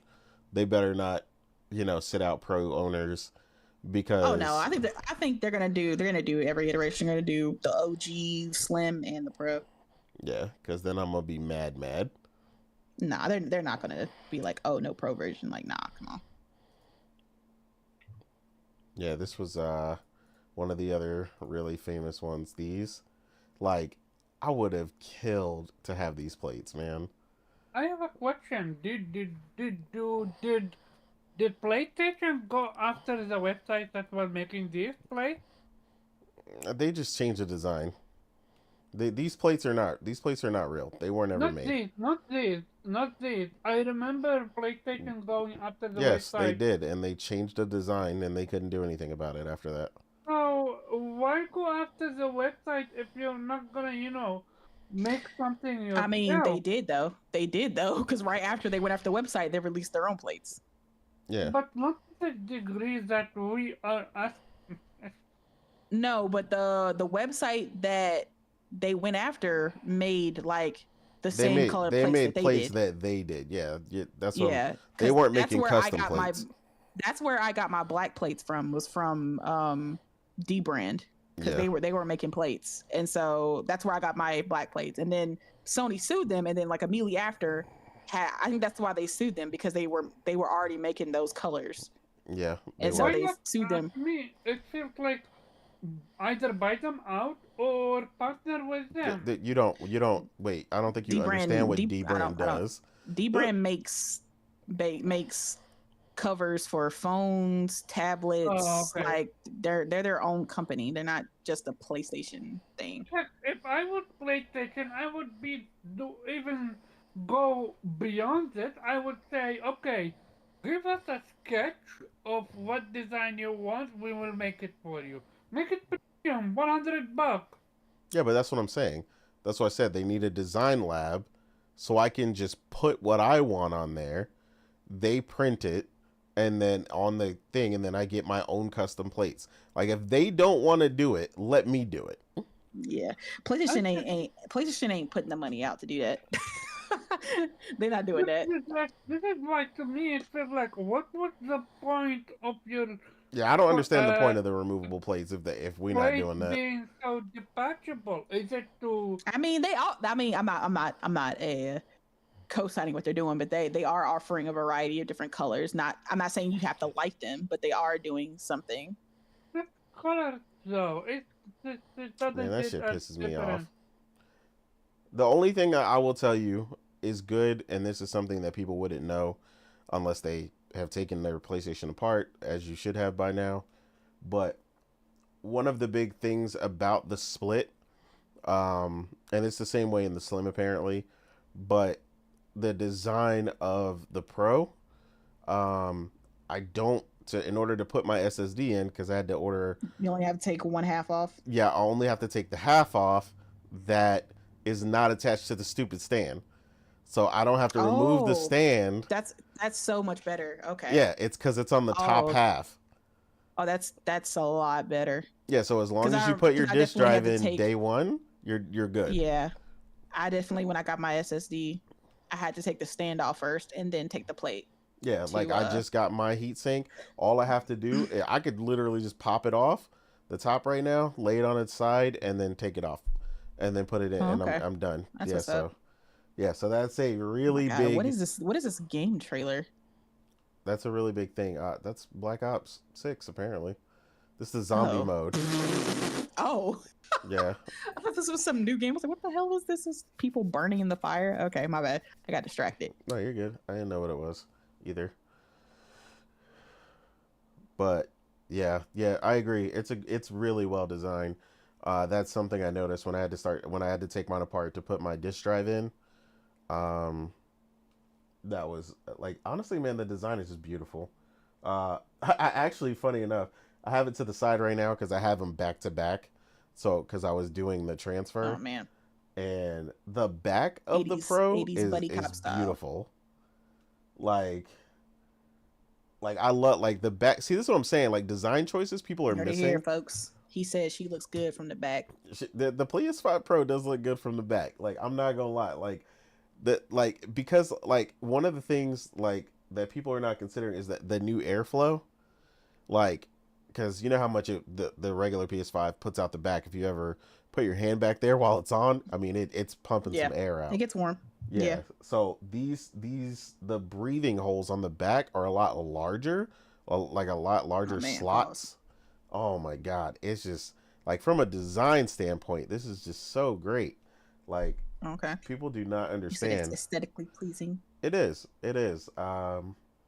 But yeah, shout out to people who are putting their brand new PS5 Pros in ovens, as I like to call them.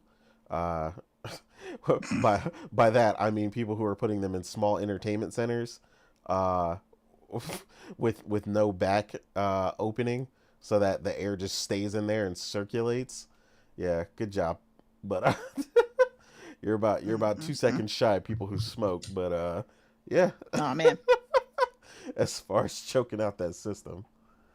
Oh, pause. Facts, hero. But yeah, I mean, we'll talk about it more once. I mean, I'm sure in the coming weeks and months, as Morgan gets her beautiful 30th anniversary edition, which is I know it's just going to be insanely good looking. 'Cause like I said, the Pro itself is already just so amazing. So I can just imagine that gray color with that special, custom I'm scheme gonna and. I'm gonna piss people off and rip the box. I mean, if you really do, it'll be funny though. I'll laugh at No, that pretty I'm not hard. doing that. Absolutely not. I would laugh, but yeah, someone's gonna do it though. Someone's gonna do it. God, I'm not Yeah, even gonna watch that because that'll just piss me off. I believe it. I'm just gonna whisper in her ear. I would never do that to you. I would never do that. But yeah, like I said, first impressions of the Pro, it's phenomenal. Um, yeah, and it's just gonna get better Did you from put here. the So custom background on the Explore tab or I whatever? have it. Yeah. Yeah, Ooh. I think it actually auto switched it when I loaded the Oh, Pro. okay. Yeah, It I said, think yeah, they we'll wanna handle that for you. they want yeah, you to see it up front and not miss Mm, it. yeah. But yeah, I'm proud about it. yeah. It looks really great. I still think, um, other than showing the fact that I clearly have the Pro, I still am all about my metaphor background though. So I'm probably gonna switch that. Oh, okay. But Yeah, you yeah, didn't take a picture of your setup, how it looks with your setup. You just took, I mean, I know you took a picture of the box, but you wait. didn't take I a mean, picture of, I haven't even. wait, from the I'm not. publishers of Firewatch. Hold up. What was this? This is that Buffalo game. Oh, yeah. Sorry, got excited. When did you turn it to me? I've Hey, No, always like she's done just that. she's just seeing all the games that she's interested in. when I like seeing, I like seeing games from developers that make games that I like. Yeah, I'm surprised Yeah, you when didn't I get do distracted that, you when call me Reanimal out. popped up. Oh, I wasn't Yeah, even looking at the screen. That's why. this is looking interesting. Yeah. Oh, okay. So you can run. Oh, okay. Yeah, no. Yeah, That no. seemed to me day one. Yeah, I haven't taken a picture of it in my setup because, like I said, I haven't even moved the other PS5 yet. Like, I gotta unhook that, Oh man, move that out the racism. way. Like, Wait, what do you? I thought y'all sold both of them. You only sold one. we only sold the one. Remember, I was playing PS5 the whole time. I never stopped. Oh Remember? yeah. Oh yeah. Yeah, What are you doing with that one? she's probably gonna give it to her mom to for Oh the girls. How about you sell it to Elma for 500? Yeah, right. yeah. I had to say it like, come on, that's I mean, insane. honestly, selling it to them for 300 is still a deal because I mean it's basically brand new because you know how much Priscilla played her PS5, so Yeah, essentially. yeah, it's basically brand new. Like I don't think Yep. thing has got a spec on it, so I was like, Oh, that's sweet, hero. He said he's giving his OG PS5 to his son for Christmas. Oh, he has no idea. Oh, what a nice surprise. that's what's He up. gonna flip out. Yeah, I mean everybody with kids seems to be Nice. giving the PS5 to the kids as they get the Pro. Mm-hmm. Um, I mean my I nieces and mean, yeah, nephews when you have one upgrade, already, of course so you're gonna give the downgrade It's like to I'm the gonna. kid. I don't know. I guess I'll just give mine to my sister. She could care less. She'd just be like, "Oh, yeah, I'm gonna have to she's put it back in the box because if I don't, it's just gonna sit there and collect dust." yeah. Like I said, I'm taking bets on how long it's gonna take her sister to take the PS5 out the box. I'm gonna assume until GTA 6 comes out. I don't know, maybe like a year. Yeah. Yeah. Oh, that. Oh, yeah. Yeah. It's gonna be, yeah, exactly. It's gonna be until GTA 6 Yeah. because she's gonna play GTA 6 most Yeah. definitely. So, So and you yeah, definitely that'll ain't you're having her absolutely take right. up your That'll spot be when it. you get home. You be like, Yeah, and she's gonna, she can't play it on xCloud. So, well, I guess she technically could because xCloud is now letting you play games that you purchase, but I doubt she'll want to play it there. yeah. Well, she already knows the PS5 looks better, so yeah, she Oh yeah. should make that distinction. I saw the other day. She was like, I was like, "What are you playing?" She's like, "Oh, I'm playing Call of Duty." I was like, "Oh, so you're not gonna play it on the screen no more? That's crazy." She Oh said, "I'm man, playing it on xCloud." I said, "Oh man, uh, not XCloud though. not go to bed, hey yo." Oh man, all right, let's wrap it up. I guess. Yeah, wrap it up. Oh my god, not Leah Hero said popping up. it's time to go to bed. I know, right? Yes, hi Leah, I see you. Yeah, yes, Priscilla's on her way over there. She couldn't wait, so she left already, so she'll be there soon. I'll just make her put Dragon Age on your computer for you while she's there, since she didn't want to wait. But yeah, we'll go ahead and wrap it up. Like I said, all the good things. We'll see how the PS5 Pro performs going forward. Like I said, I haven't met a single person who got it that is disappointed She's here already. by the performance. Oh, yeah, that makes sense. Oh, she finally learned how to drive fast for once. Um, She only drives fast. You're not in the car. yeah, apparently. Yeah, she always likes to do the speed limit. I'm like, why are you doing 65 when everyone else is doing 80? Like, no, like you mess up the flow of traffic. Yeah, that's like Shelby, man. She drive like a grandma. Yeah, I can't Like I'm like, do girl. like I remember she was laughing at me the other day because we passed a cop and I was doing like 83. I'm like, she was like, "Ooh, yeah, the cop's waiting for all of y'all." I was like, "Who he gonna pull over? They all doing 90." Exactly. Like, You got to go with the flow of traffic because if everybody's speeding, he not gonna pull nobody over. yeah, he sat right there. He ain't even move. I was like, He if ain't he care. get anybody, he ain't gonna get me. I was like, I'm doing the least speed. Like, hmm It's like I'm the type of person that when I'm on the highway and everybody else slows down because they see the cop in front of them, I'll keep driving. yeah, I'm not No, even worried. I'm not slowing down for what? Like as long as I'm not doing crazy, he not gonna do nothing. Exactly. Cause I'll pass a cop all the time and they keep it pushing. They don't stop me. Yeah, they don't. Like speed is They like speed honestly is get pissed off because all y'all are slowing down in front of them and they be slowing pissing them down. off. Yeah. The irony of You're like, people slowing I'm down when they see the cop is pointless though, because if people actually see how new cop cars work, you don't need the radar gun. The reason the cop car is facing traffic is because it has a camera in the front that scans across all mm-hmm. the vehicles like an AI, and it tells Oh, the Jesus. speed of everybody. So if everybody's doing 80, right? Everybody is green. So because the flow of there's too many cars doing the same speed.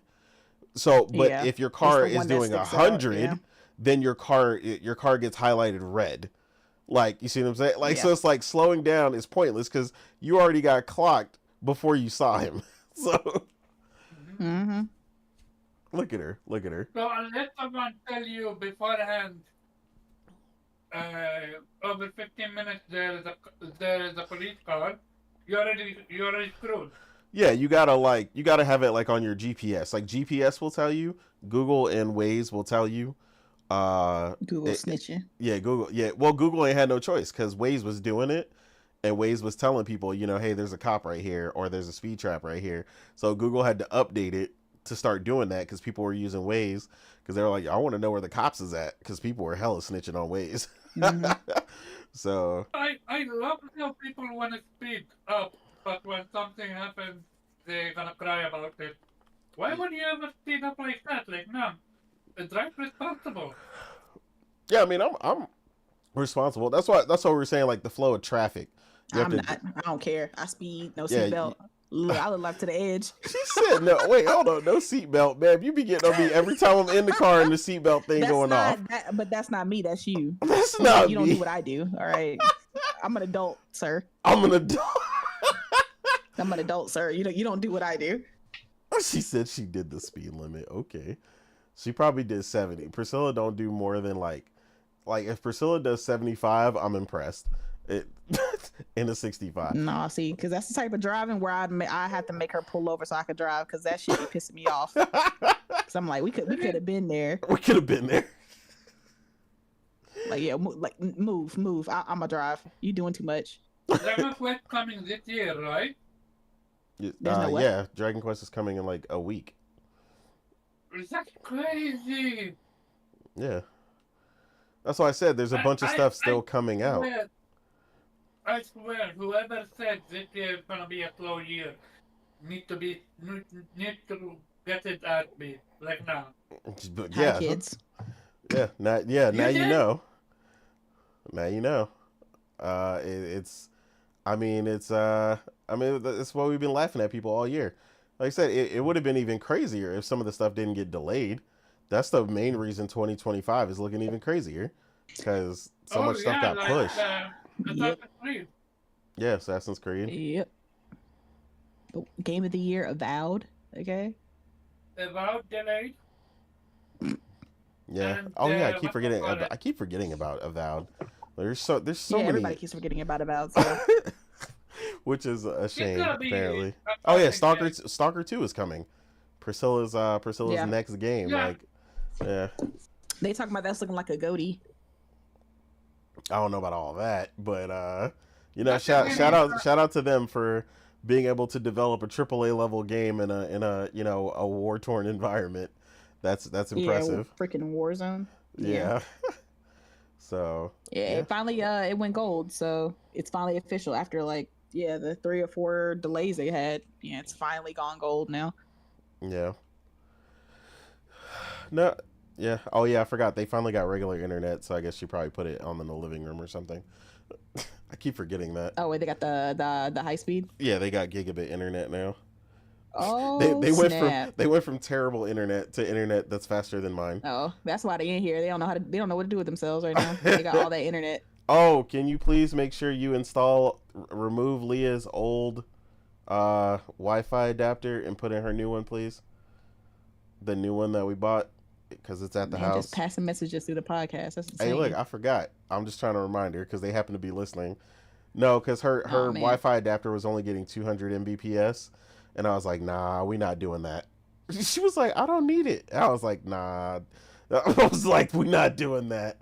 So I had to buy her a Wi-Fi 6 router or Wi-Fi 6 adapter so that she could get the full gigabit speed. So, oh, okay, cool. But yeah, like I said, I don't know, man. So many other games coming out. I just don't know what to do with myself right now. It's all Yeah. about finishing up Horizon the Lego, games man. that you got right now because that's the important part. Uh, finishing up these games because you don't want to lead into next year having to dig into that backlog like crazy because there's so many games coming. Oh yeah, But especially a yeah, game like Dragon Quest. You know you gotta play that day one. I'm actually not surprisingly. So Oh yeah, man, yeah, he been Interest? talking. He been talking mad Yeah. crap about Dragon Quest though. yeah. That's not day one for me. Um, Mm. I got. It's got, Especially like I said, his after JRPG you card replayed. getting revoked. It's all right. She just talking How? smack because After she you was excited. played Love to Metaphor.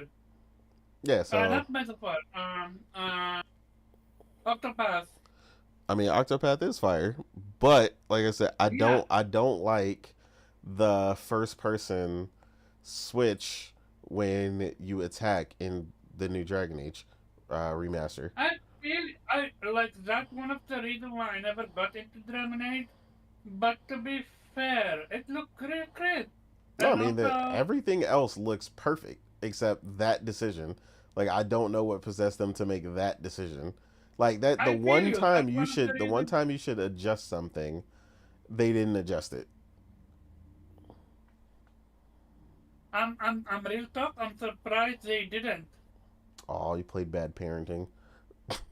You always play really sad games, Leah. You got to play something that's fun, and so now she wants to play double exposure as What well, is and bad I'm sure that's parenting? probably going to be sad too. Bad parenting Is is that Oh yeah. it's a game on PC. it's a game? Because for some reason I thought I'm being I mean, trolled. I've never seen it. No, it's literally a game. She just they always hear about this stuff from some streamer or something because like streamers always play these like crazy like indie like short games. But now she wants to play double exposure, and then um, I was gonna put Dragon Age on her PC and stuff. So we'll see. That's another game I want to jump into. Yeah, she's got the PC for it. So now Leah likes she likes story games, so I think she's gonna enjoy it. So we'll see. We'll see what her opinion is after she gets to try it. She's very particular. But yeah, we'll go ahead and close out the show. Morgan, let the people know where they can find you. Um. Well, I guess you can find me on Twitter. Chill Bandit. She But said, I "Well, I mostly just be on guess PlayStation. I'm gonna be on I PlayStation though." mean, I'm gonna be on PlayStation though. Hey, Oh, like you and said, find today, me. yeah, and today is the day where Arcane season 2 is dropped. All right, greatness is finally brought upon us after what 3 years. We I, finally getting season 2. I'm It's been a surprised Leah ain't long, saying nothing about that. long wait. She got. Okay, and I'm about to binge like a bitch. Okay, it's gonna be fantastic. All right, I'm hearing it's just as good as So season 1, which I don't doubt at all because that team, that studio that makes that show that's a hardworking bunch. The animation in that game or in that show alone is fantastic. Agreed. So I'm gonna be doing that today. I'm gonna be watching that. Arcane over Metaphor? Yeah, right now, because I can Yeah, just binge that real quick. yeah, she I wants mean, to. She's gonna want to watch Arcane for sure. Omar, let the people know where they can find you, sir. Great conversation. Great show. Hit that like button, share the stream out. You can find me on Twitter and Vitamin G Podcast every Monday, 8 p.m. Eastern Time. As always, it's metaphor time. Absolutely. And you guys can find me on Twitter at the real Nate. Like I said, everyone's ats are at the bottom of the screen. Thanks everybody for coming out. Hero Down Under, obviously Leah, Priscilla, Seafresh, um, Viper. We had a couple new people actually come through as well. Thrifty, Sanctus came through. Will, Cinctus. I'm missing the person that came through like in the middle. They said something earlier, but I can't remember. But yeah, shout out to all the new people that came through as Will. well. I did. Yeah, I said Will already. Um, but yeah, otherwise, uh, everybody, like I said, enjoy the rest of this evening. Enjoy the rest of the weekend. Get some gaming in, and good night. Peace. Otter Nation. Later. Otter Nation. Otter.